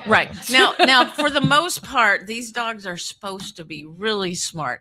I'm still looking for it in my, but I baby these dumb little assholes, and so they don't have a chance for it to engage. But they're Velcro dogs. When you go to the bathroom and you have a lot of dogs, they're right. Yeah. they're right there. When they're puppies, like I have to run to get in the bathroom because they're like got their little nose and their little paws. But once you raise them and or with them, they want to be with you 24/7, no matter it is what you're doing. They love outside water. They love the rain, puddles, hate inside water. Right. But the great thing about Aussies is they have this coat.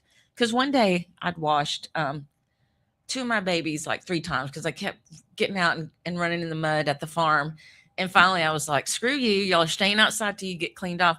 But I opened the door like an hour later and they were clean from head to toe because of their coat, and they have this great undercoat. They're easy to clean and keep clean. They are very smart. Love to please. Like I said, Velcro dogs. Are they good as single dogs, or do they need companionship? Both. They're good at single dogs and multiple. Obviously multiple dogs. They love kids. What some people have a problem with is it's a herding dog. They were bred to herd animals. That's why some don't have the tail. My dogs obviously are never going to go do a damn day's work. So if their tail's okay, but they like to herd, and especially children. So if you have an Aussie and your kid gets up to run, the Aussie might chase it, trap it. Just be like, just little things you have to work on. But oh my God, they're so sweet and so soft.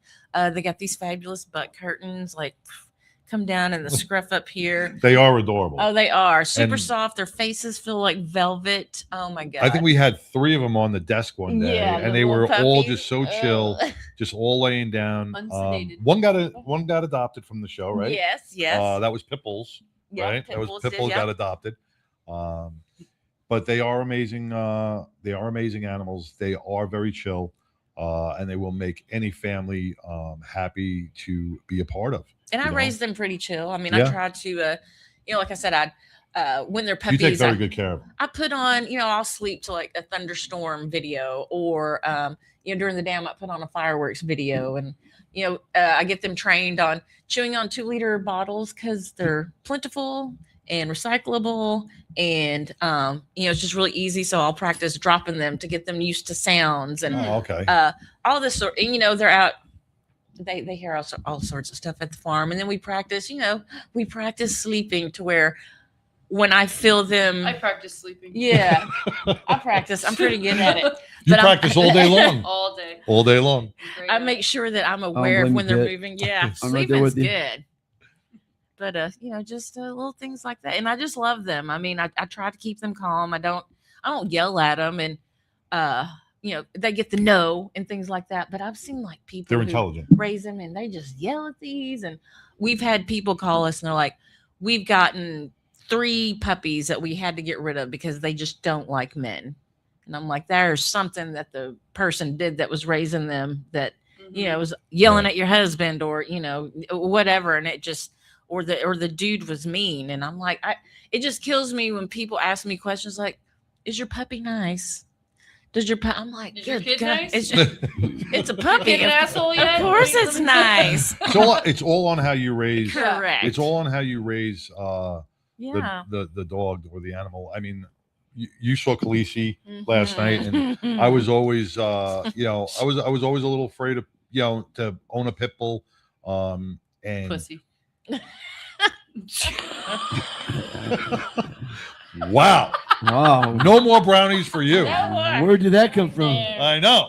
Where did that come from? All of a sudden. Well, Khaleesi's just a big butterball. Yeah, well, it's big. Just babies. Because we got her as a baby. We got her as a Yep. baby, and we raised her right, and she's not aggressive. So when the stereotype of pit bulls that are always aggressive and stuff like that, it's how you raise the dog is how it's going to act in the house. Correct. Because and I've seen some asshole chihuahuas, and I'm they're more like scared of that than anything. Holy moly! You're scared of a chihuahua? Yeah, my ankles Pussy. are valuable.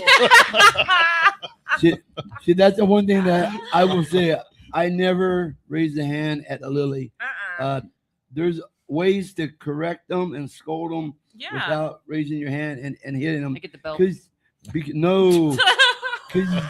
you start hitting them, then they become afraid of you, and they shrivel up, and they won't be the same dog. So there are ways of scolding them and correcting them, but that's one thing that I will say. I've never ever laid a hand on Lily, and she was a hell of a dog, man, and an indoor dog where that she would go to the restroom on a pad, and I got now that Lily's gone, I can tell you something that she told me not to tell you. What's this now? She hated the Cowboys. That's why she didn't like that cheerleading. She was a Giant fan to the end, man. Oh my god. That's why she kept on taking that cheerleading outfit off. Oh my god, now the truth's come out. I'm telling you, Sunday I was like praying. I'm like, come on, man. Cowboys, you can do this. And I'm like, Yeah, John, it's I mean, we can laugh about it and all that, but you have to. You have to. You can't grieve all year round. You have to let it go and realize she's in a better place. She ain't suffering. She didn't eat for 3.5 weeks, and then we finally got her to eat the last 2 nights. Billy told me she ate a can of tuna and some lunch meat and some lunch meat. I'm like, what the heck? Why didn't you do this earlier? But see, now this is something that y'all got animals. This is a thing you have to watch out. It's a kidney disease that's going around, stage 4, and these are the symptoms. They don't eat, they're tired, and they drink a lot of water, and they sleep. So if your dog is doing that, take them to the vet right away, because they might be able to stop it before it goes any further. Otherwise, your animal will be joining my Mrs. Lily. and the vets told us too, like, because he'd had, he takes her to the vet, that it was just one of those things that sometimes you don't know why it happens, and then it progresses so quickly It's sometimes hard to catch, but her eating and all that, I did some research. I'm sorry to interrupt you. No, you're good. Something called terminal lucidity, and people get it as well. Miss Lily knew. I think she knew. She's like, oh my gosh, I'm going to take care of my daddy. He took good care of me. She had little spurts of energy. She was eating. She was a little bit more alert. Sometimes pets and people will do that at the end because they know that they are ready to go and they just want to make sure their people are okay. Have some meaningful time together, meaningful conversations before, they go join our creator. Yeah. It's just it's bittersweet. It is. Well, she did take her last breath inside my arms, and her little heart stopped. And I told the doctor, I said, "It's done." He felt it that quick. I said, he felt it. I felt it. Yeah. And it goes quick, man. But and it's painless and it's peaceful. It's like they're just going to sleep. It's Lily. Daddy loves you, sweetie. All right, we're going to take a quick break. We're going to come back. We're waiting for our other guests. They haven't shown up yet, but we'll be bringing on a monologue if our other guests don't show up. So stay tuned after these messages. What we believe in at Glenn Larson Law is doing one thing and doing it really well. When I meet people, I always tell them we're going to uncover every single rock possible. That's the medical component, that's your story and your voice. We've solely focused on personal injury, whether that be a slip and fall accident or a commercial 18-wheeler, a motorcycle or DWI, motor vehicle accident. We specialize in that and that only. When someone says, my neck really hurts, I know exactly how that feels. There's so much more to an injury case dealing with the pain level that people go through and how it affects their lives. And I know how to advocate to make sure that the insurance companies take all of that in consideration in every case. We're very transparent and open to always keep them informed and stay on top of their case at all times.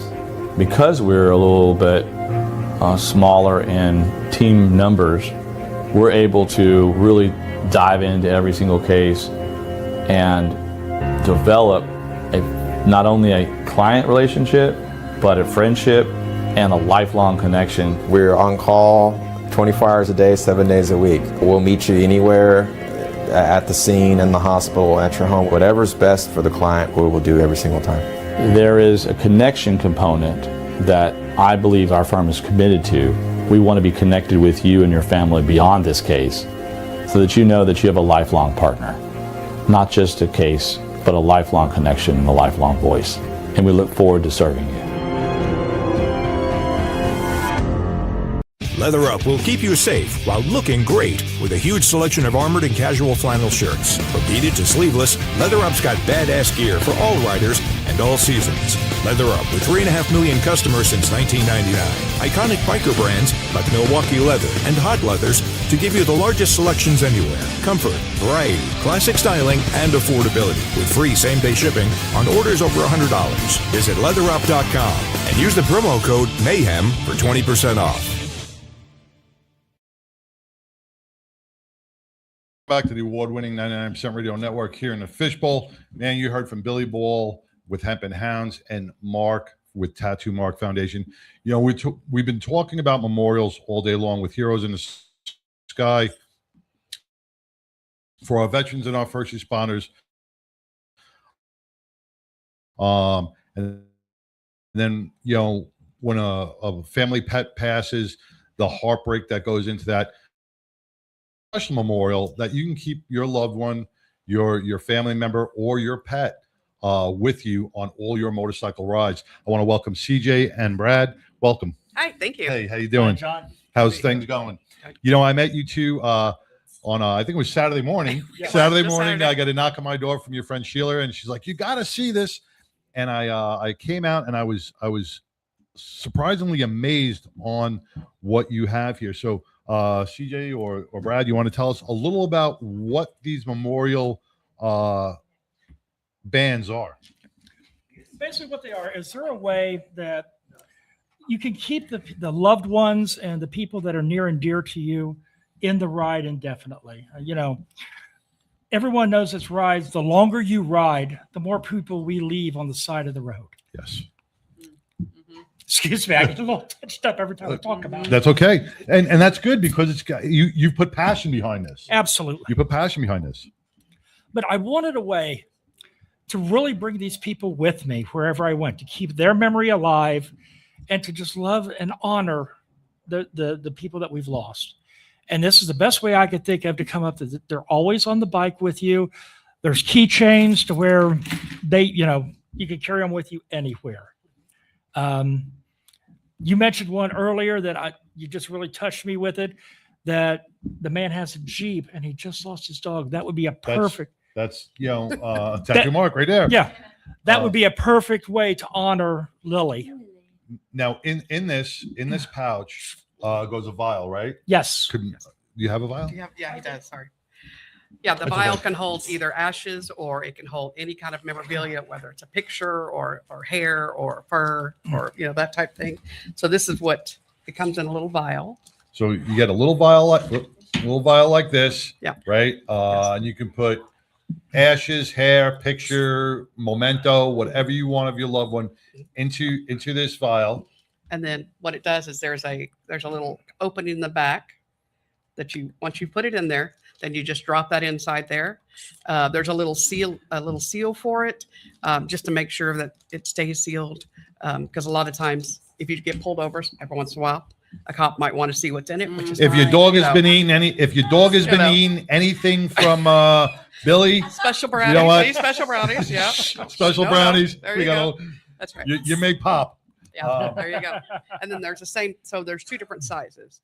You have the same setup on the larger size as well. Right. Now these can be put on your front forks. In the case where I have a trike, I have a back rail. I can put stuff on my back rail, whatever size. And now I know that whenever I go out on a ride, either my loved one or my pet is with me throughout that ride, and I got that memory of them. Now, another thing that you do for our clubs and for special people who want a different color thread, right? Yes. You can do it in club colors, or tell us a little about how you can customize this for them. What we could do is if like a club comes to us and they've lost a member, we can take their club colors and incorporate that into the stitching. If somebody had a special color that was very significant So to say them, like breast cancer, you have somebody that passes away from breast cancer. You can make this a pink stitch in honor, and they can go on all your rides. And like I said, it's not only for your motorcycle. If you have a Jeep, if you have a car with a large bumper or something, you can put it on your back, right on your extended mirror. There's places you can put these to always have them with you when you ride. Absolutely. The small one, the one that you just had, that'll fit anywhere from a 1-inch piece of pipe up to about a 4.5-inch piece of pipe. The larger ones for the fork wraps, those will fit anywhere from 9 inches up to 13 inches. Okay. And then you also have the keychains. The keychains. The keychains. They can be put on the bike, kind of like the gremlin bell down low. Yeah. I've seen guys that put them on they'll put them around the cables on their handlebars, so it's always right there next to them. And of course, the keychains. Now these are all handmade, custom made by you. Yes. Yeah. So if I wanted to order, say something, I mean, you have supply, but if I would say I wanted to order something with a blue stitching to represent one of my law enforcement buddies, Yes. How long is production turnaround time? Right now, we could probably do it in a couple of weeks. It just depends on what the volume is and the request at that point. Right. But I'm going to try to, any order, I'm going to try to get done as soon as possible. And if there's going to be what I would consider an extended delay, which would be more than a week or two, then I'm going to contact them directly and let them know it's going to be a little bit longer, but we are going to get to it. Now, this is an all new thing, right? You just started all new. And as of last Saturday, when I met you guys, you didn't have a website. The website's up. Oh, it's up now. Okay, all right. It's up. It's probably a little All glitches right. now and then. You're doing but, better than Micah from Texas Harley Davidson, because it would be months and months and months before he'd get that website up. So, Yes. so you guys are tech savvy, which is good. So, tell us about the website and how they can place their order, or some of the pictures on it. Tell us Okay. a little bit about Yes. So the website. So we basically have 3 products, as you can see, and then you have 2 options: black or white thread, unless you do a special order. And so they are on the website. There are pictures of them on some different. That's where we met him. If you bring up some of those, we were getting some pictures on some different types of motorcycles in some different spots. We also got one on Sheila's Can-Am. There's a couple of spots on that for her. So it's not just a regular, it can be any kind of you can even do it on a regular bike, I guess, if you wanted to. We'll put them on a Vespa if we need to. That's right. I do have to say the first people we gave these to were my 3 kids. And 2 of my 2 boys are big motorcycle enthusiasts. And one of them, my middle son, LJ, he evidently said to Brad after we gave this to them, because he was the first one to get LJ, it. right? LJ, I call him LJ for Little John. I just wanted I was just thinking it was like LJ, CJ, and then you called him Brad. I'm like, is it BJ? I'm just wondering if it was going down that line. That's why we call him Brad, because we had LJ, CJ, and Brad. Brad. Gotta have Brad. Yeah. No. We'll stick with Brad. Thank you. But he told Brad, what did he tell you? He said, I didn't know I needed this until I got it. Because he never got to ride with his dad when he was alive, my late husband. So he never got to ride with him then. So now he gets to take him on all of his trips. And so that's really, and that's the kind of thing. I know. I try to tear up a little bit, but that's the kind of what we want to do for people. And we didn't see this out there anywhere on a way to do this. So John Laird. Yes, that's him. That's him. That's LJ. That's LJ. Yep. Well, it'd be JL. Well, he's Little John because his dad's name was John. So he's LJL. Yeah. There you go. Yeah. So he writes in our comments, I got mine with my dad's ashes on my Street Glide and deluxe front forks, and I absolutely love it. Thanks, Mom and Brad. Yeah. And that's what makes you happy.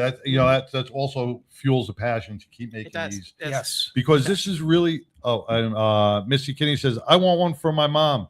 Yeah, Missy, we will get you the website. Yeah, the website is eternalrideleatherworks.com.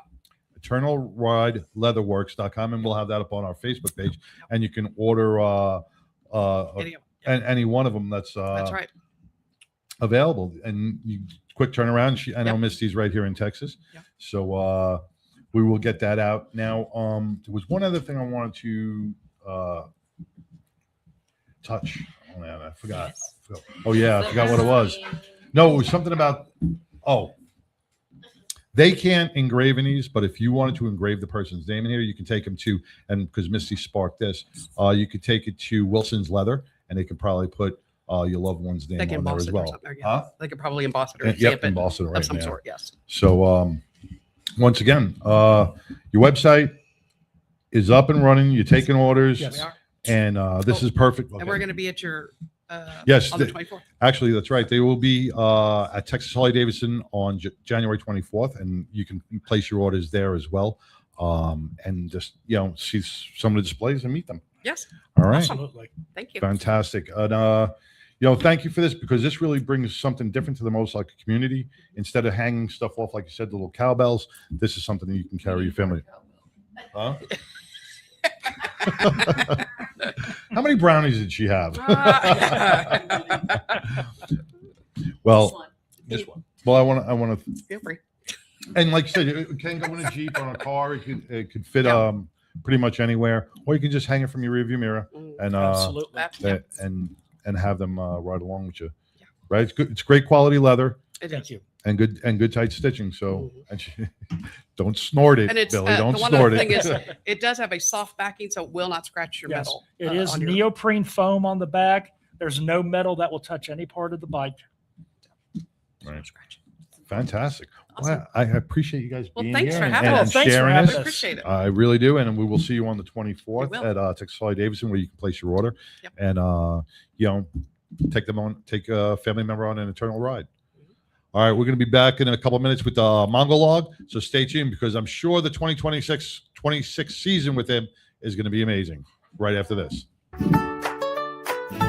In the halls where kids fear to tread, tattoo mark foundation spread. with teddy bears and hugs so warm, battling illnesses. They're not alone for long. It's all about the kids. It's all about the kids. The Tattoo Mart Foundation brings smiles across Texas. Teddy bears bring smiles to kids in beds. A foundation with heart won't let them be separated. Families gather, friends lend a hand. Together we fight and never stand alone. With every hug, a smile takes flight in the rooms where hope and courage ignite. It's all about the kids. It's all about the kids. The Tattoo Mart Foundation brings smiles across Texas. Teddy bears bring smiles to kids in beds. A foundation with heart won't let them be separated. From the smallest to the tallest child, each one feels the warmth, each one feels the thrill. With every bear and every smile, we heal the pain, we mend the stuff.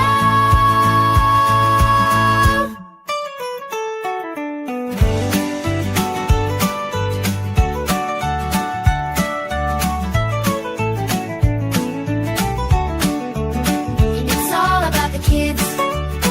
It's all about the kids. The Tattoo Mart Foundation brings smiles across Texas. Teddy bear brings smiles to kids in beds. A foundation with heart won't let them be separated. It's all about the kids. It's all about the kids.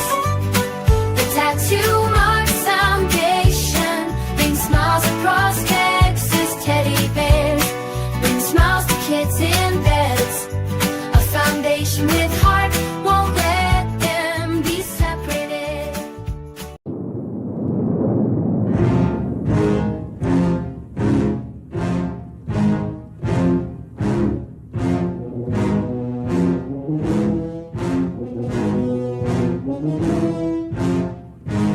Mongo!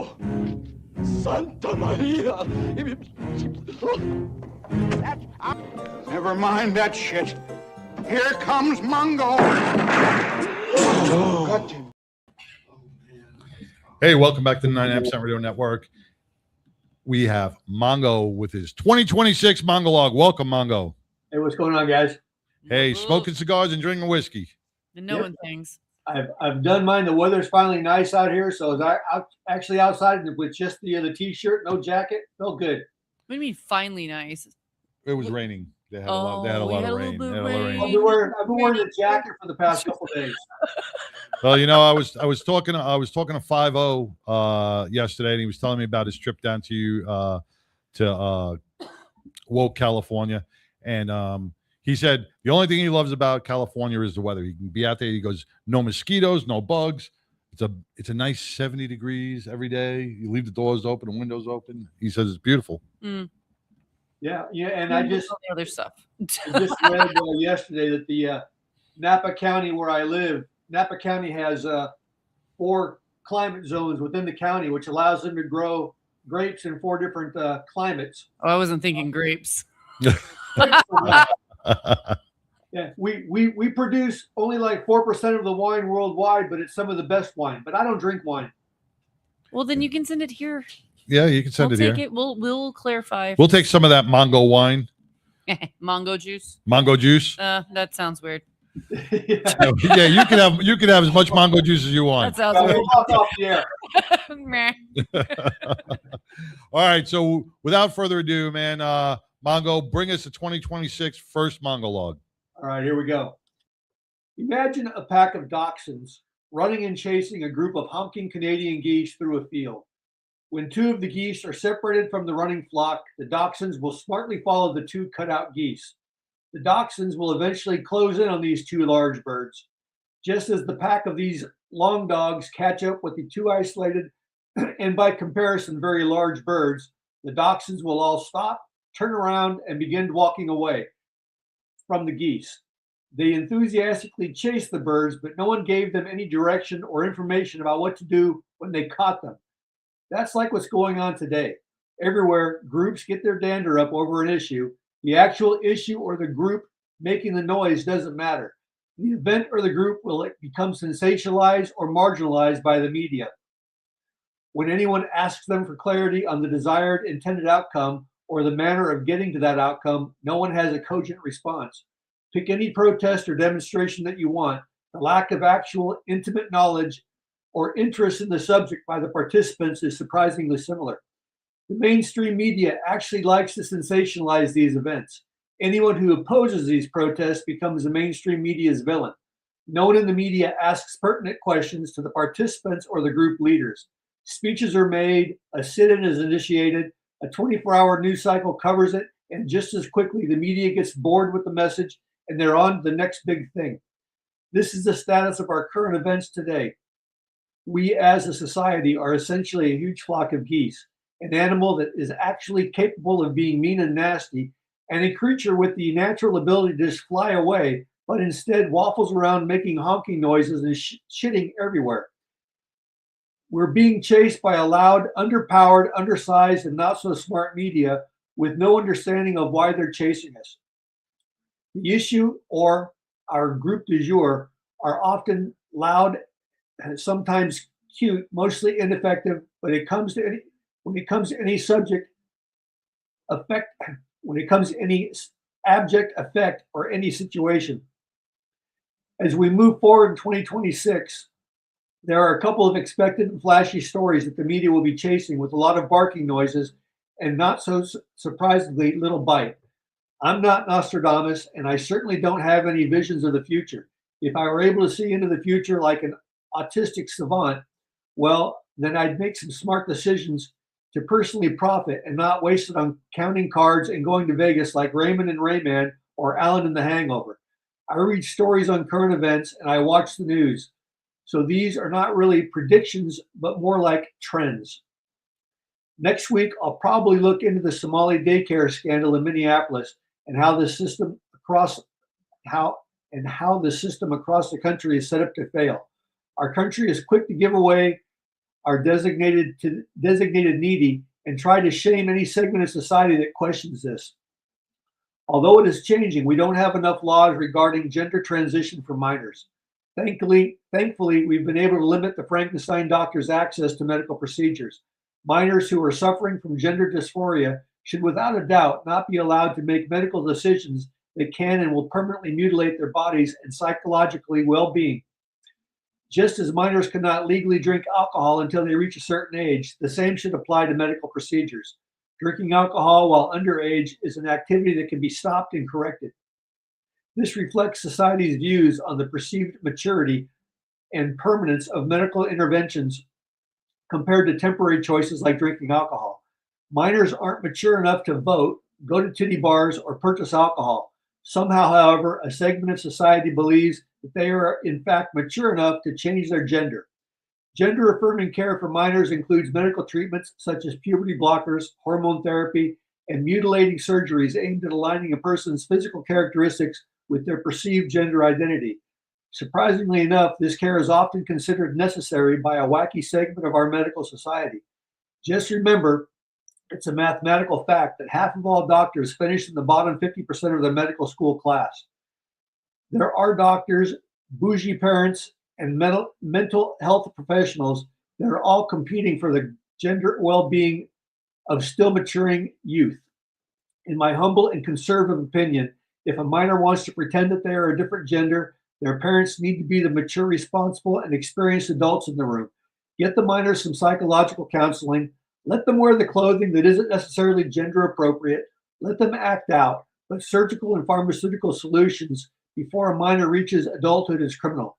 Thankfully, we have some new laws regarding gender transition for minors that often restrict access to medical procedures while allowing them to fully consider the decisions and consequences about their questioning of their gender identity. Efforts are being made under our current administration that restrict surgical procedures on minors. Again, minors cannot legally drink alcohol until they reach a certain age, so it's probably a good idea to require them to be adults before they permanently disfigure themselves, both physically and mentally. Their wacky parents should sure as hell not be allowed to authorize these procedures. This reflects a sane societal view on maturity and the usually unfortunate permanence of medical procedures compared to temporary choices like drinking alcohol, smoking cigarettes, or sexual experimentation. The Arctic region, once perceived as a peripheral and once inaccessible frontier, has grabbed the attention of the world over the last few decades and has become a central foreign policy agenda for major world powers, including Russia, China, and the United States. This strategic recalibration is primarily driven by the effects of global climate change, which has hastened the melting of the polar ice caps. By the way, depending upon which expert you listen to, our polar ice caps used to be a tropical paradise. So climate change has been occurring since the beginning of time. As a result, previously inaccessible natural resources in the Arctic have become more readily available for exploration and exploitation. Among the Arctic states, Russia, Canada, the US, Denmark, and Norway have particularly proactive in asserting their claims and advancing their strategic interests in the region. The acceleration of the melting glaciers has rendered Arctic waters increasingly navigable and has facilitated access to the vast and previously untapped natural resources beneath the Arctic seabed, I'm sorry. Regarding some specifics of these resources under the Arctic Sea, it is estimated to contain approximately 90 billion barrels of oil, which accounts for 16% of the world's total reserves, and 1,700 trillion cubic feet of natural gas, which is about 44 billion barrels of natural gas. Due to the ice melt in the Arctic region, it has increased the navigability of the northern sea routes, enabling year-round maritime activity to a degree previously unattainable. This creates significantly shorter than traditional maritime travel routes of utilizing the Suez Canal connecting Europe and East Asia.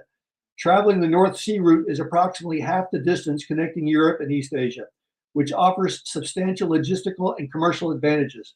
Today, there is growing international economic interest in the Arctic. Russia has been trying to assert ownership of this region. The region will be shared or disputed by these nations depending upon who is in the White House. Safeguarding the long-term stability and security of the Arctic region and all the economic activities of the Arctic region might become a big story this coming year. You can be assured that all parties want to establish a platform for the projection of military power, particularly in the strategically significant North Atlantic region. 2026 will be a pivotal year with a warning of deep divisions. Compromises will not be a word often used. The coming year will be a period marked by a defined intensity in geopolitical conflict, significant economic shifts, and unprecedented natural and technological disruptions. There will be economic restructuring and a collision between natural threats and the advancement of technology. So pull on your big boy pants, strap on a helmet, wear a shirt that you don't mind getting ripped, and get ready for a loud catfight coming this next year. On a quick side note, for all of our women listeners, tops should be optional for all activities in 2026. So let's get ready to ride this new year with no more bullshit monologues. It's not just going to be an 8-second ride, however. 2026 will be a full 365 days of in-your-face living. And that, my friends, is that. Whiskey improves with age, and I improve with whiskey. My name is Mongo. Whiskey goes in, wisdom comes out. I smoke cigars and I know things. Mongo is out, and now back to you in the studio. Woo! That was a lot. Yeah, I'm getting a spot in my eye, and I can't see out of my left eye. Oh no, Well, I was. so you only need to say oh, you're right. Yeah. I'm the same way.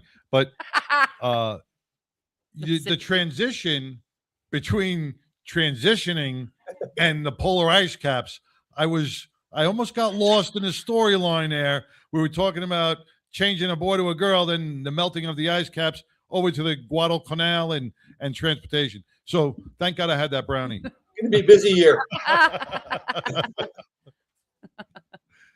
This was a montage of what's coming up. Oh, okay.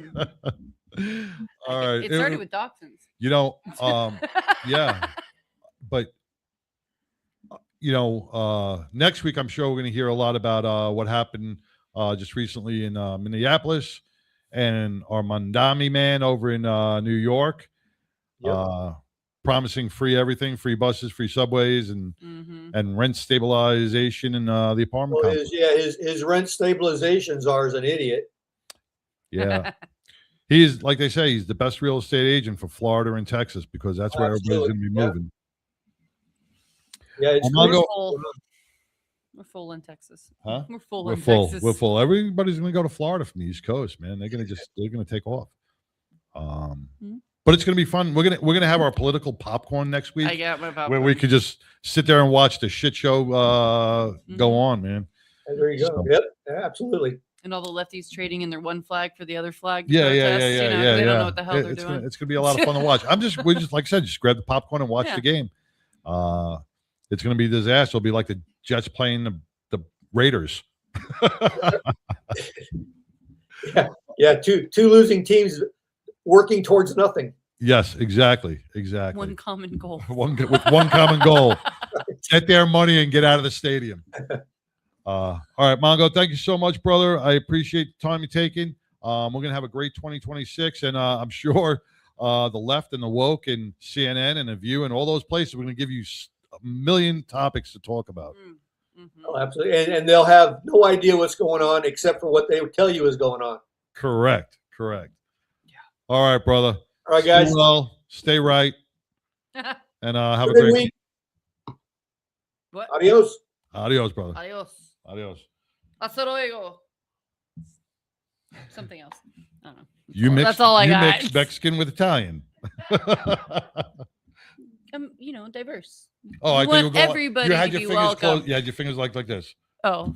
See, Italian, get the fuck out of the country. You're waving them on like you just came out of California. Stay in my house. All right, stay in my house. Yeah.